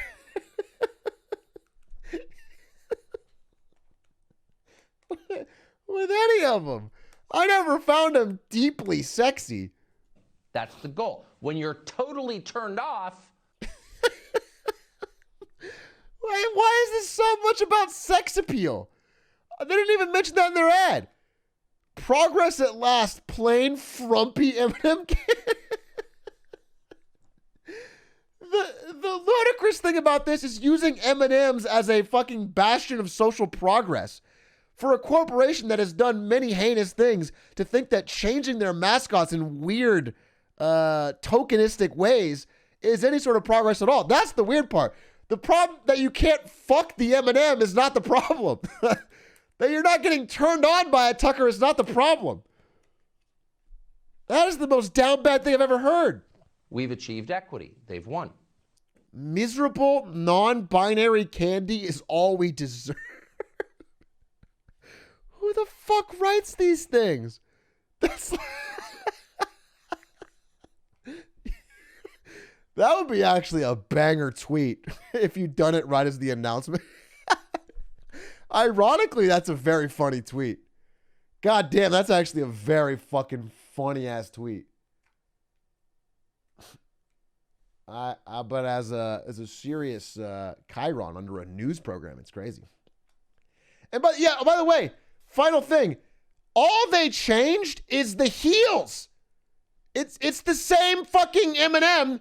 They just changed her shoes. She doesn't go from. If you wanted to fuck the M&M before Tucker Carlson, she's the same person.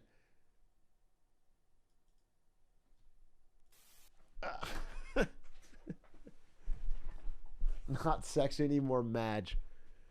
Yeah. Anyway, that's my final win and fail. It's a combination of wins and fails all together in a smorgasbord. And now it is time to get into our main event, I believe, of Marketing Monday.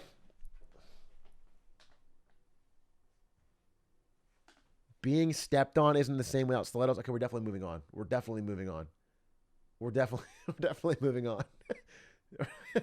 No, do not organize a way to storm the Capitol over M&Ms. We're pulling back on all of this. We're moving on. I'll talk about rhinos again.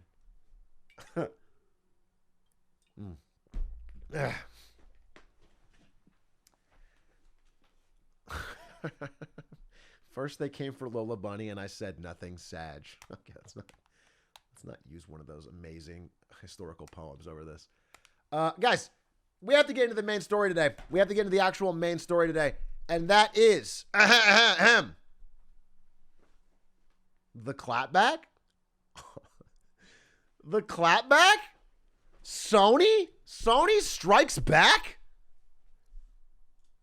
Let's pull it up. Sony, Bungie.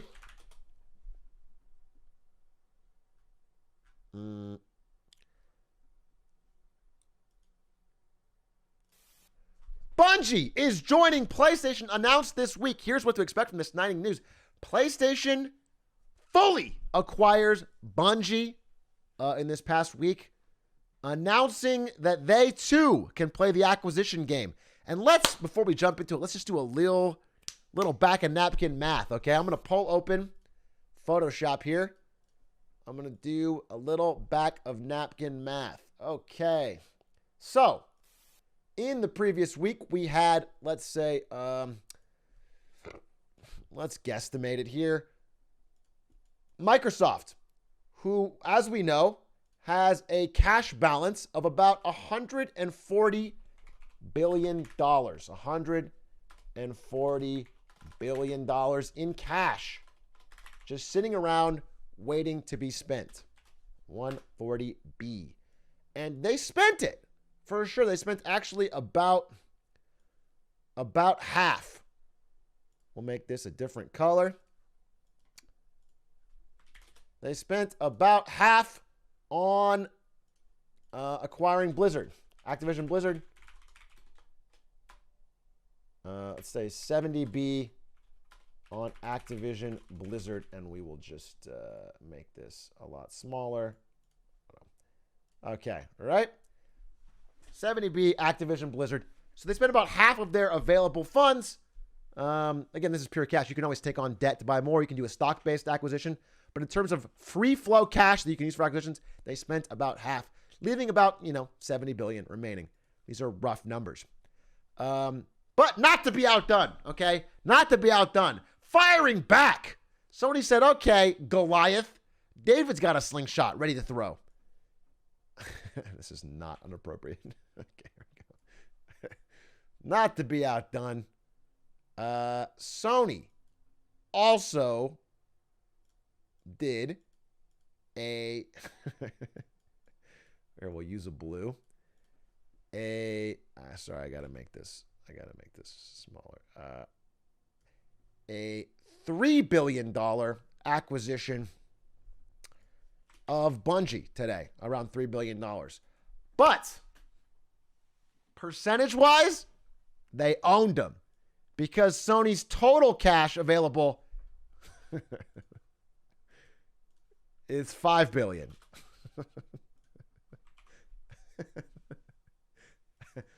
So percentage-wise, get owned. Get owned, Microsoft. Get absolutely owned. This is well over half. This is 3/5, baby. Get owned. That's right. Sony strikes back. Phil Spencer pacing right now. Now, that being said, the raw numbers will tell the whole story. And I think I want to dive into this because actually, listen, you can look at this number and you can see they're in for an insane fight. In a world that doesn't really enforce anti-monopoly or antitrust, they're in for an insane fight.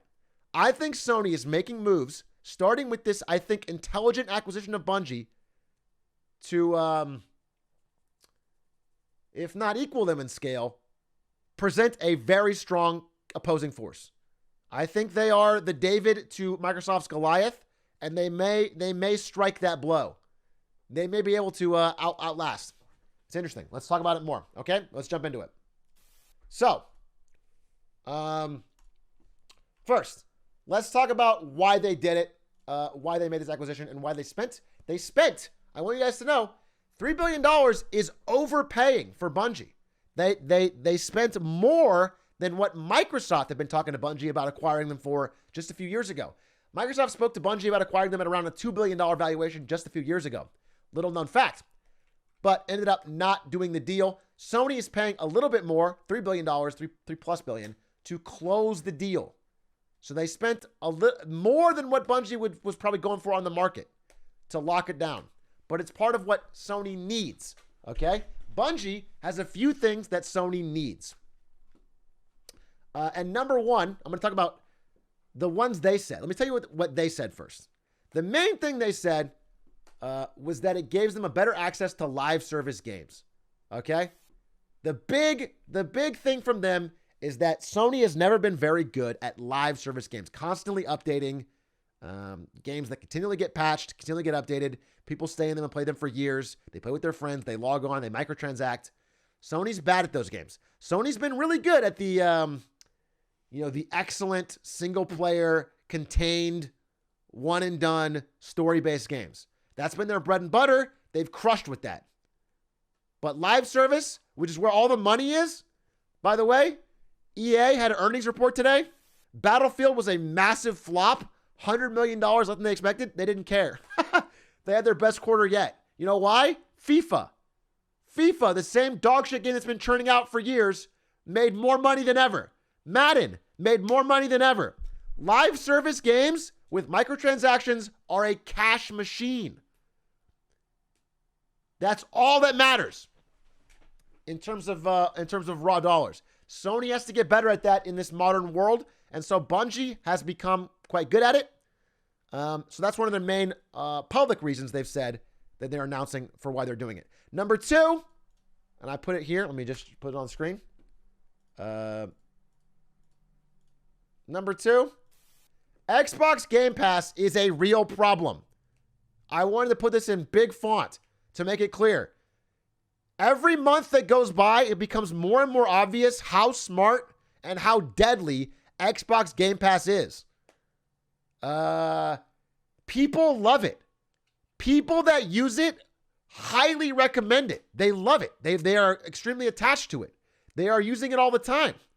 It's got a very high, what we'd call in marketing, a net promoter score, which is the likelihood of someone that uses it recommending it to a friend or family.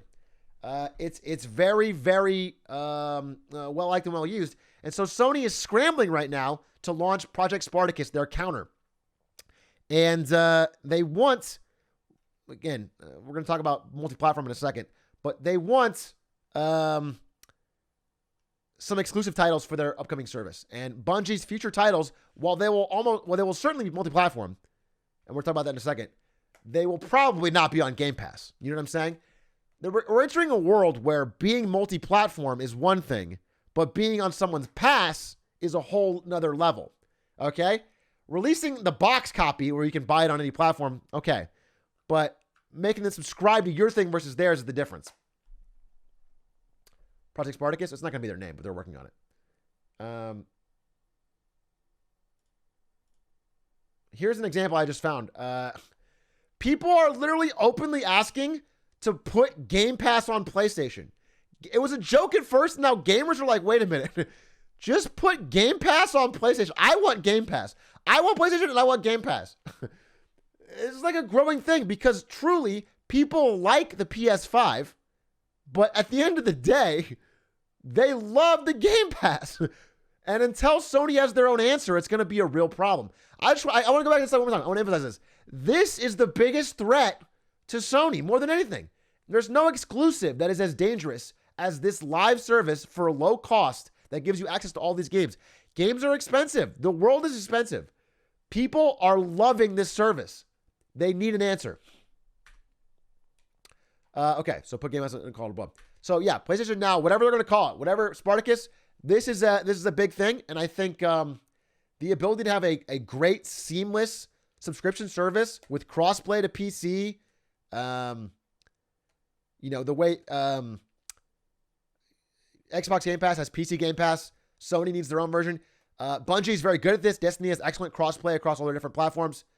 They have excellent live service mechanics. They can learn that from Bungie. Again, this is a complete acquisition, so they're going to get all their experience, their knowledge, their employees, all of that. So there's a lot of them. Now, they said this, and this is technically true. I want to jump into this. Sony said Bungie acquisition was not a response to Microsoft buying Activision. And this is obviously true. The easy dunk you can make on Twitter is that, yeah, man, these things don't happen in weeks, okay? What are you, an idiot? Okay, this has been working on this for months. And that is true, obviously. Sony was working on the Bungie acquisition before Microsoft announced Activision Blizzard.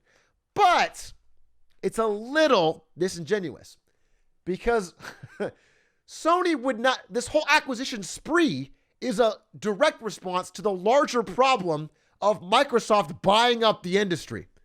Okay? Everyone is acquiring everyone now because the entire industry is consolidating. It's a response to the change of the industry. Okay? Whether Sony knew about Activision Blizzard is not the problem. They knew that Microsoft was gunning for devs. They knew that Microsoft was talking because they're in bidding wars. For all of this stuff, they're in bidding wars. They're being talked to.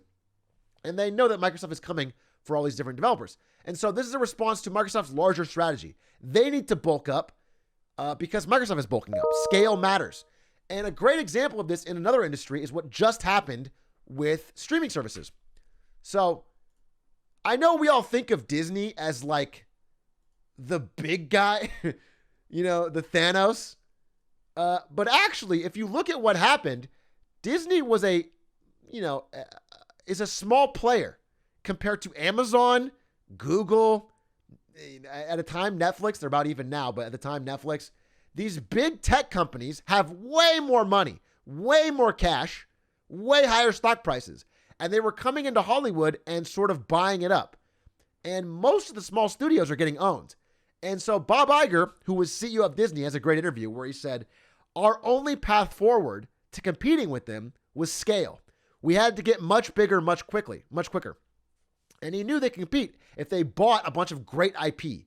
Because if you're Amazon, you can throw $1 billion at something, but it's very hard to, or maybe like an Apple. Apple could throw $1 billion to make a great show, but they can never make a Star Wars. Disney owns it.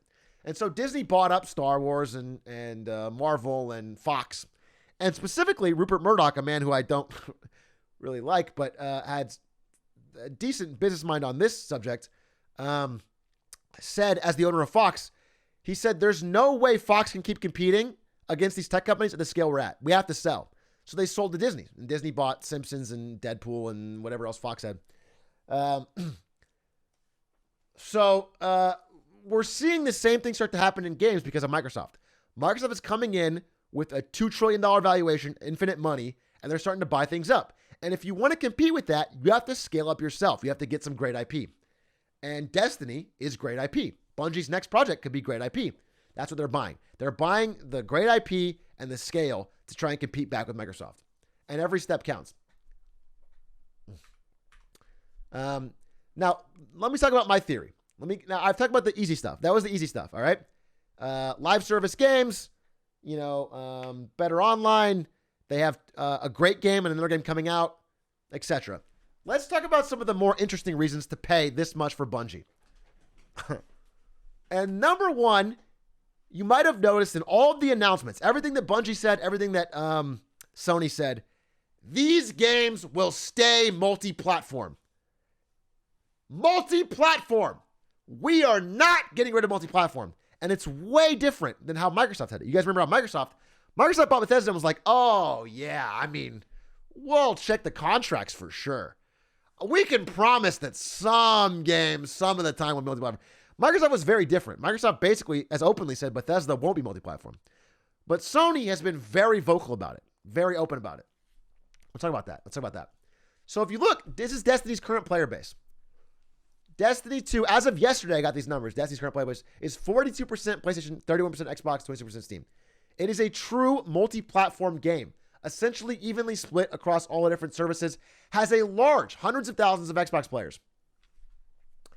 To explain what I'm thinking here, let's talk about the concept of nuclear war. Let's talk about the concept of nuclear war.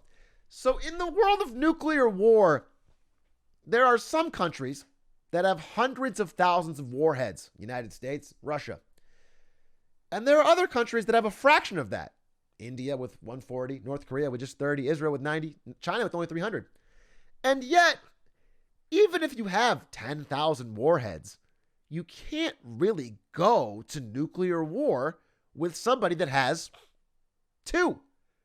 All you really need is 1, and it changes the whole dynamic because a nuclear warhead can level a city. In the arms race that is video gaming right now, Sony is trying to acquire a nuclear warhead. Okay? A title that if Microsoft starts pulling big games like COD to be not multi-platform, they can respond. Just to have something to make the experience worse for Xbox as a counterpoint. They have to have an answer. Do you understand what I'm saying? They have to have an answer because if they don't, there is nothing stopping Microsoft from doing it. But if Microsoft goes non-multiplat and then Sony counters, gamers lose and they get mad and they say, Madge, Microsoft, what the fuck? I wanted to play Destiny. Okay? But if Sony has this card in their arsenal, they can at least hold on to that. You know what I'm saying? Now, Microsoft may still decide it's worth it, but at least having this counterbalance makes it less likely. It makes it so there can be a truce, a peace. We won't do it if you don't do it. Destiny 2 has hundreds of thousands of Xbox players. Hundreds of thousands of Xbox players play this game every day.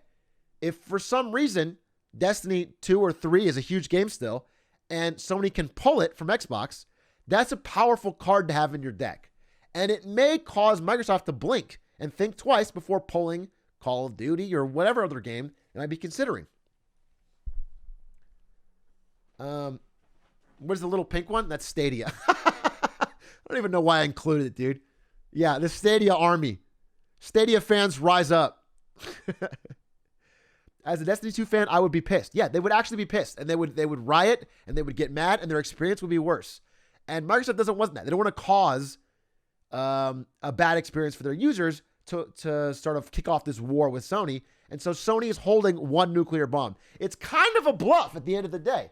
I mean, look, Elder Scrolls, Call of Duty, all of these games are bigger than Destiny. Destiny's a big game, but these are bigger. And Microsoft may still say go through with it. But this helps them. This helps Sony make the case. And that is why their PR is being so open and so solid about multi-platform. They're saying over and over again, this will be multi-platform, our next will be multi-platform, we are multi-platform through and through. Sony wants to set up the narrative that if things start going non-multi-platform, it's Microsoft's fault.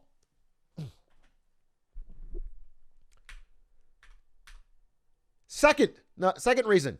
Sony bought Bungie because they are expanding outside of just games, as everyone is. Nintendo's making a Mario movie with Chris Pratt. Everyone is trying to be more kind of like Disney, a multifaceted media company with large universes that expand across different medium forms, like Riot is doing with Arcane, et cetera, et cetera. And so Sony has already made 2 movies that have video game tie-ins, Uncharted and Spider-Man. And so by this logic, almost certainly, we will have Destiny movies starring Tom Holland. Almost certainly. We are almost guaranteed to have a Tom Holland movie for Destiny any day now. This is like, it's just foreseen based on their previous history. Sony loves Tom Holland. And they have acquired the Destiny rights, as well as Destiny's upcoming game, which we don't know, could be amazing. We don't know. So they have infinite rights to that. And this is something they care about. Having good IP is so valuable nowadays.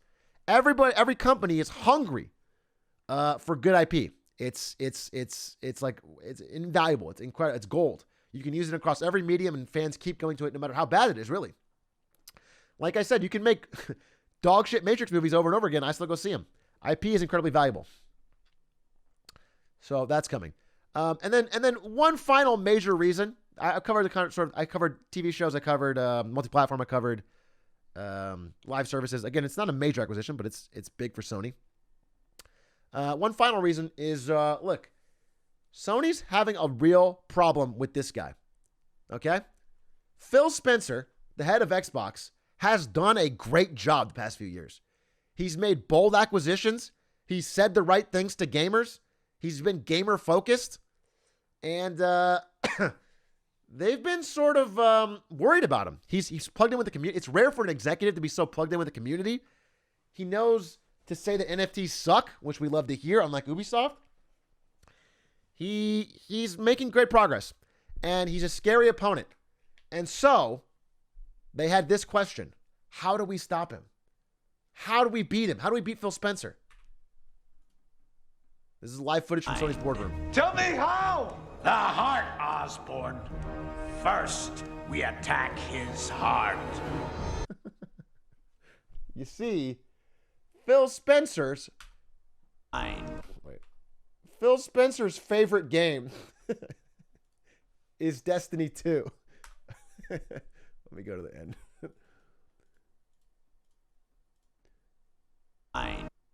Phil Spencer has played hundreds of hours of Destiny 2. He joked that he plays way too much, but it was actually revealed on an Xbox stream that he's season rank 194 only a few weeks into the season. People who play the game for a living are ranked 200. He's actually a no-life grinder of the game. He loves Destiny. Destiny is his favorite fucking game. So they hit him where it hurts. They strike at the heart. They got him. They got him. And now, if they want to fight back, just know they can break. They can break Phil Spencer and force him to buy a PS5.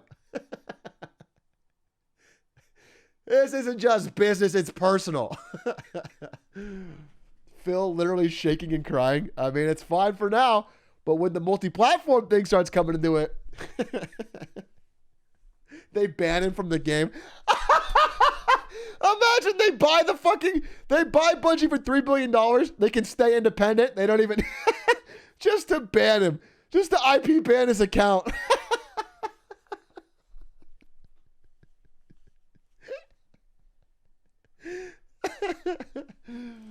Oh, speaking of that, I wanted to show you.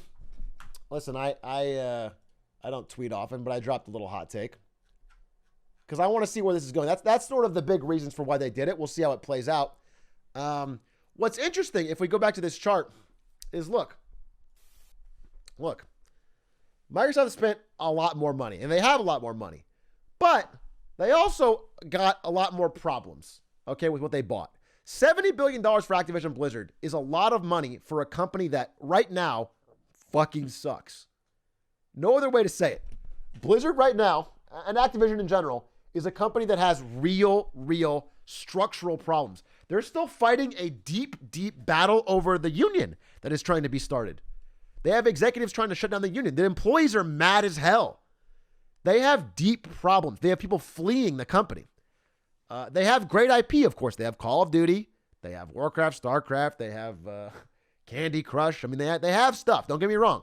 There's value there. But they bought a lot of problems. Bungie is an independent, well-run, well-oiled machine that generates a ton of free cash flow, that has a growing live service game, and has an upcoming title that could be great. Destiny has done a rare thing and gotten better with time. It is very rare in gaming for a game to launch, not be that well received, and then do better with time. Destiny has done that. So Bungie is a company that has talented employees. People want to work there. They're launching new things.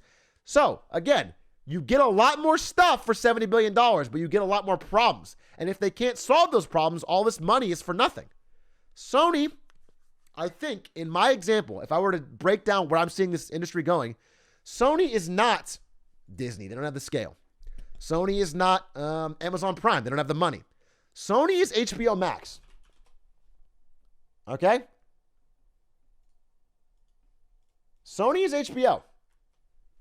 They are focused on creating premier, high-level, high-quality entertainment and hoping that that can break through the wealth gap that they face. Hopefully not. By the way, they actually have a Last of Us series coming to HBO Max. That is their example. They're going for the more premium end and hoping that can make up for the scale. It is their only route forward, but it's a strong one and it's an interesting one. And I'm interested to see how it plays out. I think it's their best strategy going forward. Let me give you an example. IP and scale isn't everything, even though you can buy all this IP.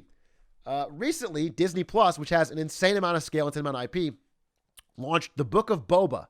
Boba Fett, iconic character. Okay? Mandalorian, amazing show. Book of Boba, ton of money, ton of hype, great production. Around the same time as Book of Boba launched, HBO Max's new season of Euphoria launched. I don't know if you've seen discussion about Book of Boba versus Euphoria, but in terms of view count, it's a massive difference. Listen, I haven't watched either. I'm not commenting on the quality. I'm just saying there's a Euphoria thread trending every other day. Okay? Book of Boba is rarely talked about except to say that it's disappointing. It has been in general disappointing. I haven't seen it. I am not weighing in. I'm just saying that what I see on threads and based on viewership statistics. So Euphoria is not a big IP, but with quality team and knowing their audience and making must-see TV, HBO Max has sort of broken through the noise barrier. They've managed to find a show that people want to talk about and want to buy the service for over perhaps a bigger money-printing thing. Second thing, a better example. Let's not even talk about Book of Boba. Wheel of Time. Wheel of Time, Amazon Prime.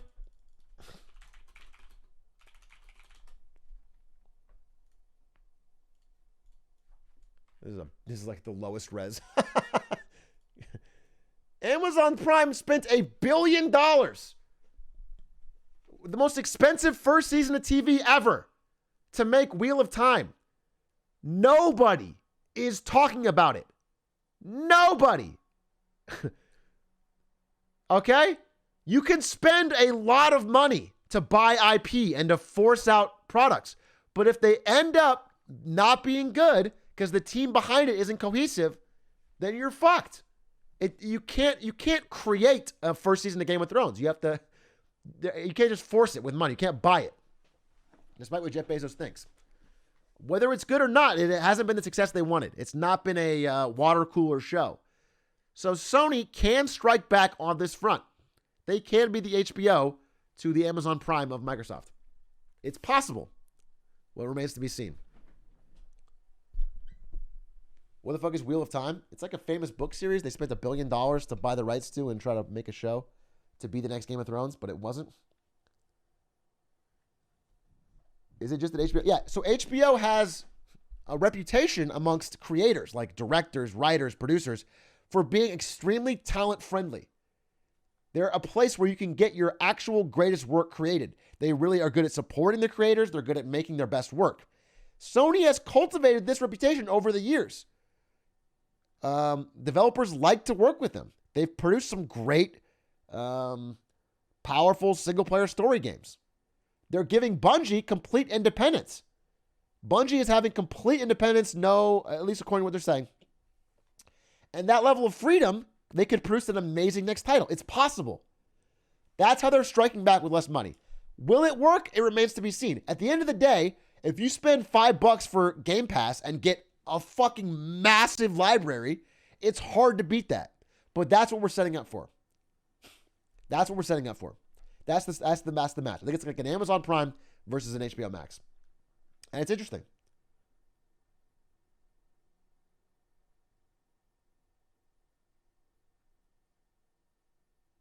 Do you know what the biggest TV shows are right now? Do you mean on TV or on... Because streaming services don't release their numbers in a very concrete way. The biggest TV shows on TV are like Yellowstone and Young Sheldon, dude. But you can only see TV numbers. Everything else is fucking... Everything else is kind of hard to compare apples to apples because nobody releases raw viewership stats.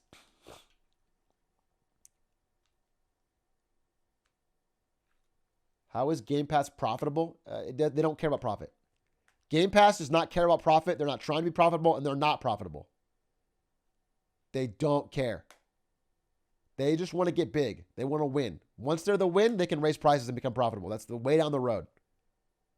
Xbox Game Pass is not profitable, and they do not care.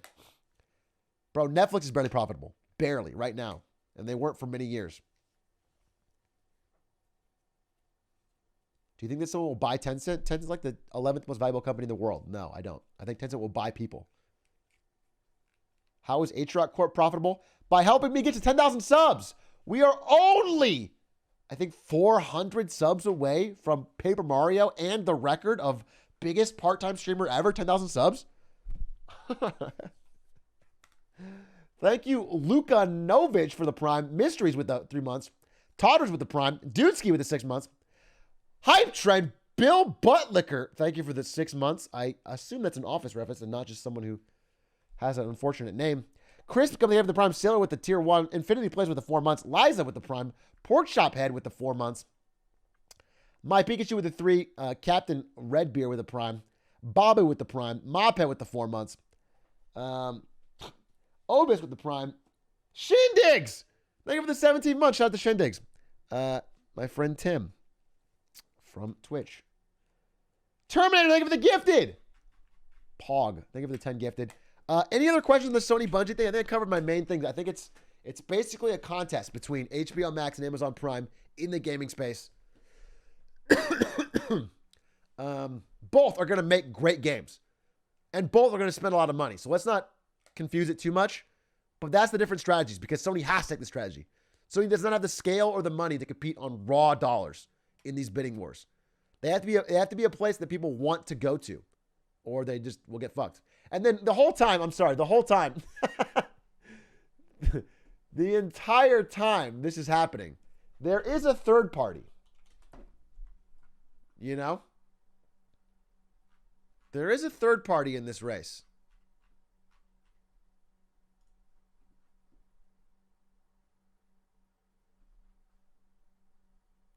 Microsoft, we need to spend billions to exceed the competition. Sony, we need to spend billions to exceed the competition. Nintendo, big badoof. It's funny because Nintendo has no chance at all of winning a spending war. They don't have the money. Nintendo's smaller than Sony, considerably. Nintendo does not have the scale to do any sort of... Nintendo wouldn't even be on this chart, bro. They just can't do it. But Nintendo has a 20, 30-year history of developers not making games for them anyway. They already did the Wii U and the GameCube, bro. They get it. They know how to survive when no one makes shit for them at all. So they've learned about this. They've already walked a mile in these shoes. They can live in this environment. They just keep making great Nintendo games and selling a full console to play them. It doesn't matter they don't have fucking Call of Duty or any other popular games. You have to pay the Nintendo tax. If you want the great game, you buy whatever crazy hardware they've made this season and you play it. And if you're a Nintendo fan, as many of us are, you just put up with it. And so they're expanding into turning their IP into more like Disney stuff. They're trying to make shows and movies and get down that route. Maybe mobile games. I think it's a very real possibility Nintendo invests more in making Mario, Zelda, Pokemon mobile games. Their franchise is mobile. Mobile's the way the gaming industry is going. But outside of that, they don't really care. They don't have to invest in big developers because they've already learned how to survive without it. Toddler's thinking for the tier 1. Didn't they try before and it flopped? Yeah, they did. They tried Mario Run. Well, Pokemon Go didn't flop, so it's give and take. But Mario Run and Mario Kart on the phone did flop, but only because they did them so poorly. There will be a wave 2. They'll get it right, but Nintendo always takes a long time. Listen, Nintendo tried online and is still dog shit at it. They get there 15 years late, but they'll get there. Okay? They'll get there.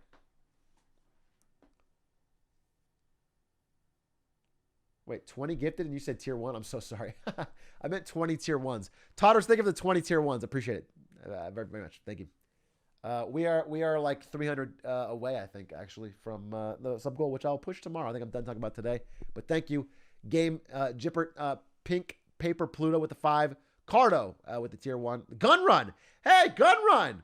Everyone shout out to Gun Run, the man who built IRL streaming on his back and then built VTubers on his back. If you guys don't know Gun Run, he's an absolute legend. Shout out to Gun Run in chat. He literally created most modern IRL streaming by inventing the IRL backpack that all the big streamers used. And then he left Twitch to start his own company, V Shoujo, doing all the biggest VTubers. He's a crazy pioneer in the space. Hey, Gun Run, when all my hair falls out and I'm actually bald and I can no longer stream, can you make me a VTuber and I can join V Shoujo and go all in on, can I just go like with a great head of hair? Is that possible or no? Hit me up on DMs. VTuber Atrioc, when he's behind V Shoujo? Yeah. Yeah, it was fun working with the Gun Run. Big Booba. Well, I don't know about that. We'll see. We'll see how my subs look. Invented VTubers is a bit much. He's a pioneer. Will Sony acquire more IP? Oh, this is easy. Yes.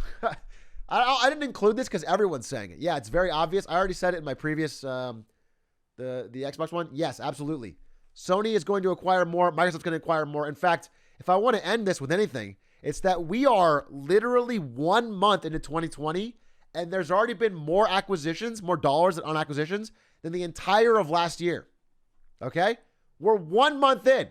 There's 11 more months of this. Everybody's getting bought in 2022. We're into 2022. I'm sorry. Wow, it feels like 1 year. Everybody's getting bought in 2022. Everyone. I know this. I don't know about, who's getting bought by who. People that say they do are generally lying or blowing smoke. But I do know that there's talks with everybody. Consolidation is going to be crazy this year. And it's not just the big two. It's not just Sony and Microsoft. EA is going to try and buy. Everyone's trying to buy, dude. You know what Microsoft and Sony can't buy? My love. They kind of can, though, right? Like, if you love an IP, like if you love Spider-Man and they buy it, then they bought your love, right? That's how it works. That's Tencent's already bought a lot. Yep. Anyway, everyone's buying. So get ready for that. And the market is hot, and it's also a good time to sell. Another thing I'm not going to get into because it's not the topic, but inflation is running rampant. And so huge piles of cash. If you have a $140 billion pile of cash just sitting there, it's getting inflated away every year. You're losing 7% a year.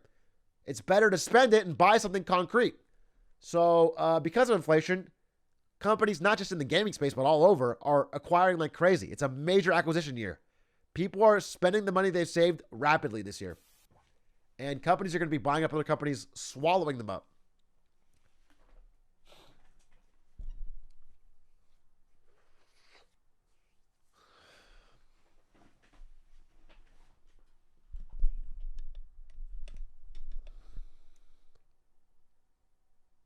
So I should buy games on Steam so I have something concrete.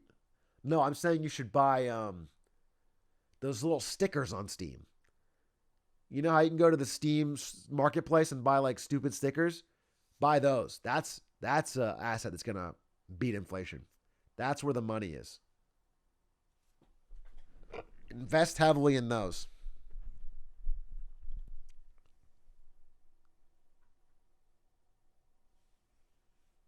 I actually got like $20 of stickers. Then you're set for the next 30 years, brother. You're going to buy a house with those stickers.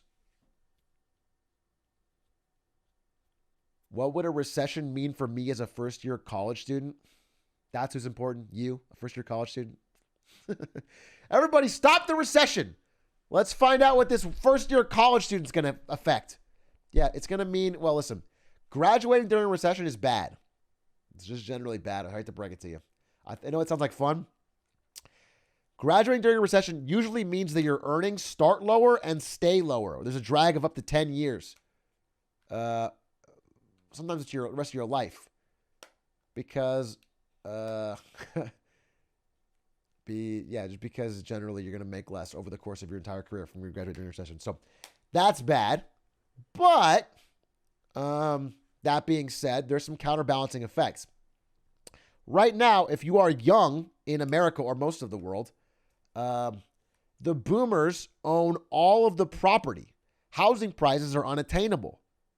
There's no real way to participate in a meaningful way in the market. And that's why so many young people, I think, get attracted to crazy pump and dump NFT crypto schemes. Not saying they all are, but in general, that they need some volatility because everything else is like extremely expensive and only goes up little bits. And so,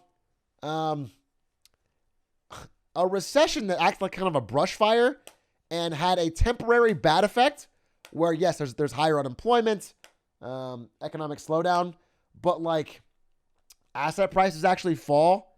You can actually buy a house for cheap. You can actually invest in things that grow over time, would be helpful. Because right now, the entire economy is set up to prop up the assets of boomers. Right now, the majority of the voting populace is like a homeowner, you know, with stocks and a 401k. And if that stuff never falls because it's being propped up by free government money, there's no way for anyone to buy in when they're young. So a recession might actually not be a terrible thing long term. I think it's almost necessary. Otherwise, this bubble's going to keep inflating until it's a total fucking crash. There has to be some deflation of the balloon.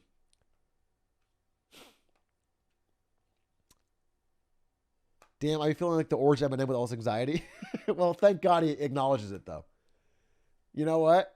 I know this all makes me anxious, but we can all feel a little bit better, right? That at least the M&M acknowledges the anxiety. So we're like, we have a kindred spirit in our candy. And that's going to make us feel a lot better. Just wait another 3 months before the last boomers die of old age and we'll all be good. I think you are being too positive. Not positive. I think you are too ahead of the game on that. Anyway, I want to talk. Speaking of stock market, speaking of investing, speaking of buying the dip, and speaking of making real investments in your future, I want to talk about the sponsor of Marketing Monday, who actually supported today's stream. And that, of course, and then after this, we have another subject. I want to talk about today's sponsor and shout them out.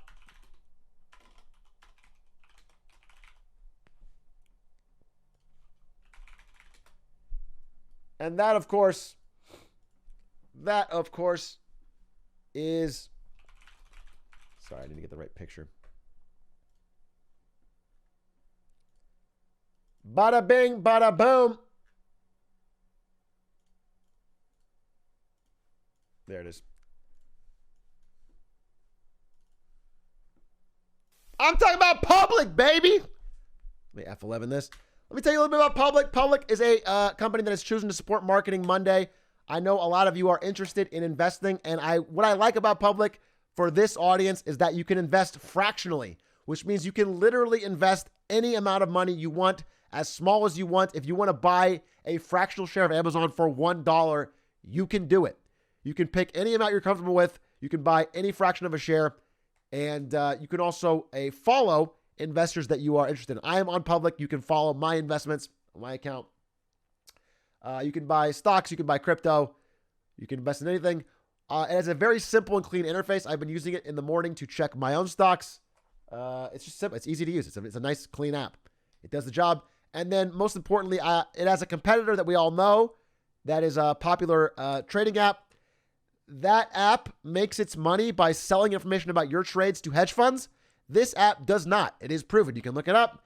Public makes its money by investing cash that's just sitting there not being used. If you're using it, they don't use it. It's just a more morally correct way to make money for a trading app. It has zero trading fees at all. If you want to transfer shares or anything to Public, it is 100% free. In fact, if it costs money, they will pay it. If there's, like, for example, I transferred some shares from Schwab, and there was a Schwab fee, they paid it. So it's a nice trading app. That's all I'm saying. And they like Marketing Monday. They sponsored it, so I appreciate them. Thanks to Public. Again, I like that they have a way of making money that is not morally bankrupt, that trades against the very people that are their users. And so if you are interested, check it out. Now, I want to say this at the end. This is not part of the ad, but I want to say it. Don't invest more money. Don't try to invest to get rich. Like get rich quick scheme. Don't try to buy things that are like, at the end of the day, these things are tools. And if you are crazy or bad with money or like have insane risk tolerance, you can lose a lot of money on any trading app. If you start buying, weekly call options on, I don't know, Dogecoin or something, then you can be in real trouble. So just invest safely. But if you want to buy companies you believe in any amount that you think is appropriate fractionally, you can generally participate in their growth. And there have been, again, this is a market that is generally on a downturn the past few weeks, but there may be buying opportunities for things that are still positioned for the next 10 years. So thanks, Public, again, for sponsoring this for Marketing Monday. And check them out. You can use the code. There is a banner below my stream. Public.com/Atrioc. I think. Yes, sir. And what's really cool is if you sign up, you can get $300 up to $300 in free stock. You can get a free share of almost any one of these companies you're seeing on the screen. Spotify. I believe I got a share of Facebook when I signed up, which was like $142 or somewhere around that. So, and it's free. So you can get your free share. Invest in stocks, but if you want to check it out, public.com/Atrioc. You can follow investors that you, Cody Ko's on there. You guys know Cody Ko's got to have the money secrets, right? Whatever Cody Ko invests in has got to be financially set for the future. You can follow him and see his investments and check it out. So thanks again. Thanks, Public. And that, my friend, is Marketing Monday. Where's Pelosi's trades? No joke, dude. Nancy Pelosi just made an absolute mint on Google options that she bought 2 months ago. Every trade she makes seems to be in the green. Suspicious. Suspicious.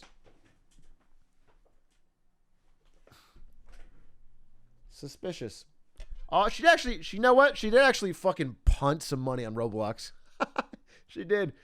Nancy Pelosi did punt money on Roblox, so we'll see. We'll see. Maybe she... They're not all winners. They're not all winners.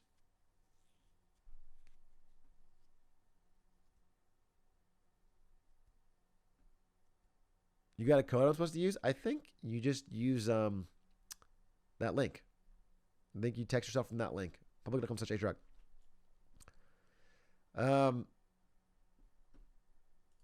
And that's Marketing Monday. I don't think there's any more questions, right? We're good. We covered it. I've been talking a lot. I'm gonna get some water and probably chill for a bit. We got a little bit of time. I might if we buy every stock Pelosi does, won't we make money? Yeah.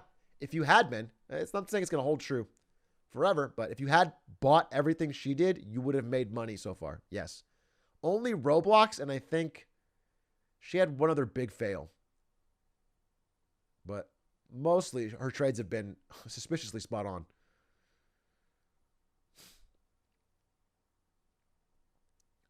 Shark Tank? No time. Plus, I don't like doing it on weekdays. Shark Tank's a weekend thing just to be safe. Watch some Germa clips. Are there great ones? We can watch some Germa clips. Is it insider trading to tell people that to invest in stocks that people are insider trading in? No. In fact, bro, one of the biggest reasons I was dogging on AMC so much on this stream, despite a lot of you telling me that I was a fucking out of touch, I didn't get it. AMC was the fucking wave. The reason I've been fucking dogging it is because insiders were selling it like crazy. I've been saying for fucking months to sell AMC, get the fuck out. Their CFO and CEO were selling everything they had. They were dumping like crazy and talking it up. New donkey video?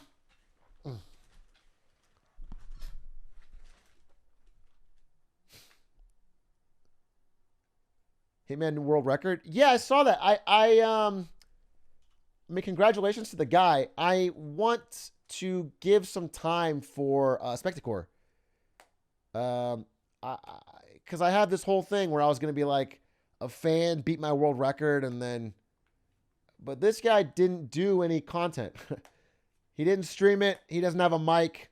He doesn't have a camera. He has no comments.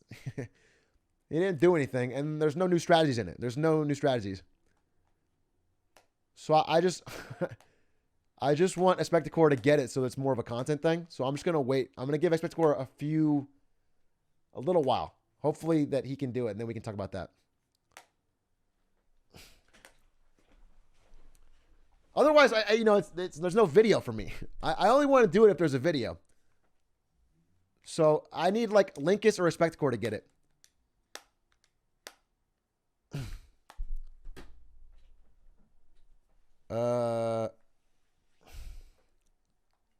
Or this guy to like actually do a video and like have some entertainment value. Bungie posted in their DLC saying it's the most pre-ordered game ever with the new Destiny expansion. Yeah.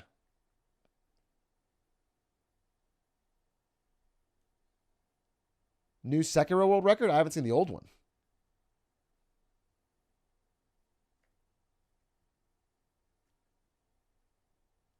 Oh, we're doing Illustrated Arcade tomorrow, I think, me and Linkus.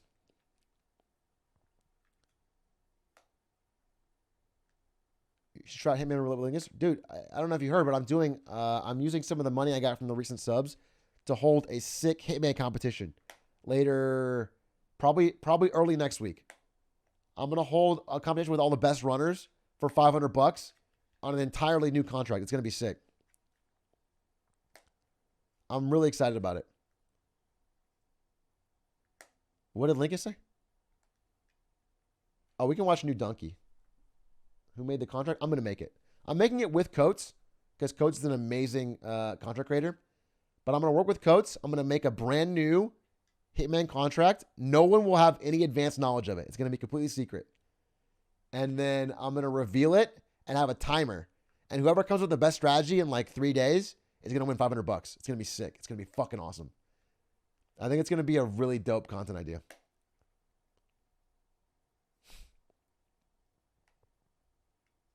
Yeah, it'll be open to the community. Yep, everyone can play. Everyone can try. No naps tomorrow? I mean, hey, we gotta start late though. You're LA. Let's do like 6:30 p.m. Tomorrow, 6:30, 7 p.m.-ish. Probably 7 p.m. 7 p.m., me and Linkus, Hitman, we're gonna play Elusive Targets. And we'll get Ludwig to explain it, maybe. Celebrity explanation.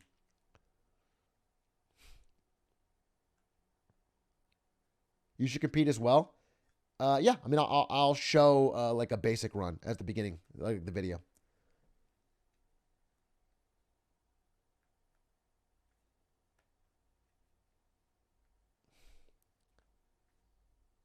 When does the stream end? It's an ending in 20 minutes. This is a chill out session. I'm answering questions. If you're done with Marketing Monday, or if Marketing Monday was what you're here for, it's over. Thank you for watching. Thank you again to public for supporting. It was really fun. It was a good Marketing Monday. I'm glad, dude, we're getting so many acquisitions because it at least gives me. I love talking about the games industry more than anything. It's my favorite industry to talk about. Sekiro World Record is. I mean, I guess I could watch it, but.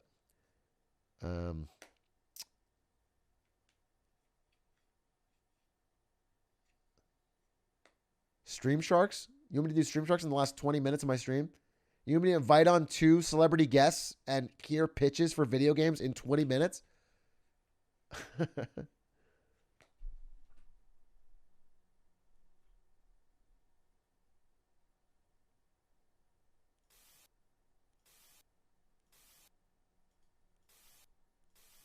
I don't even remember what... There it is. Best penises in ads. Yeah, it was an award.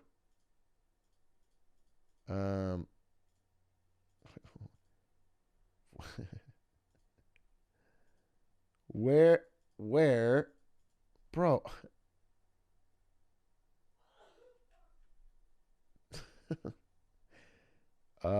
Shark Tank. There it is. Wow, welcome to Stream Sharks. Hey, Smollett, what do you think about being on Stream Sharks randomly? Oh, I love it. Atrioc, you're so cool. Oh, thanks, Smollett. What do you think, Point Crow? Fuck you, we're not even friends. Oh, that's mean of you to say in my fictional representation.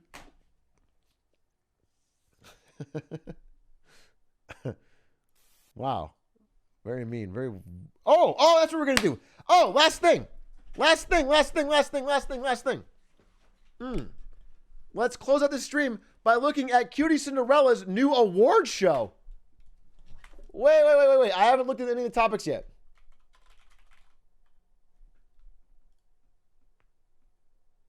Forehead, I'm waiting for Friday. I heard about Forehead's new song. I haven't listened to it. I'm waiting till Friday for the Reddit recap. Oh, shit. Gifted. So, Bo Bab, thank you for the 5 gifties. Space Mabel, thank you for the prime. Devonta, thank you for the 4 months. Stratified, thank you for the 12 months. 1 year. Thanks. Thank you, sir. Stratified. Sorry if I've missed your subs before. Swiggle Swag, thank you for the 6 months. Hitman VR is a great idea. We'll do it soon. I have to buy the game on Steam, I think, is the problem.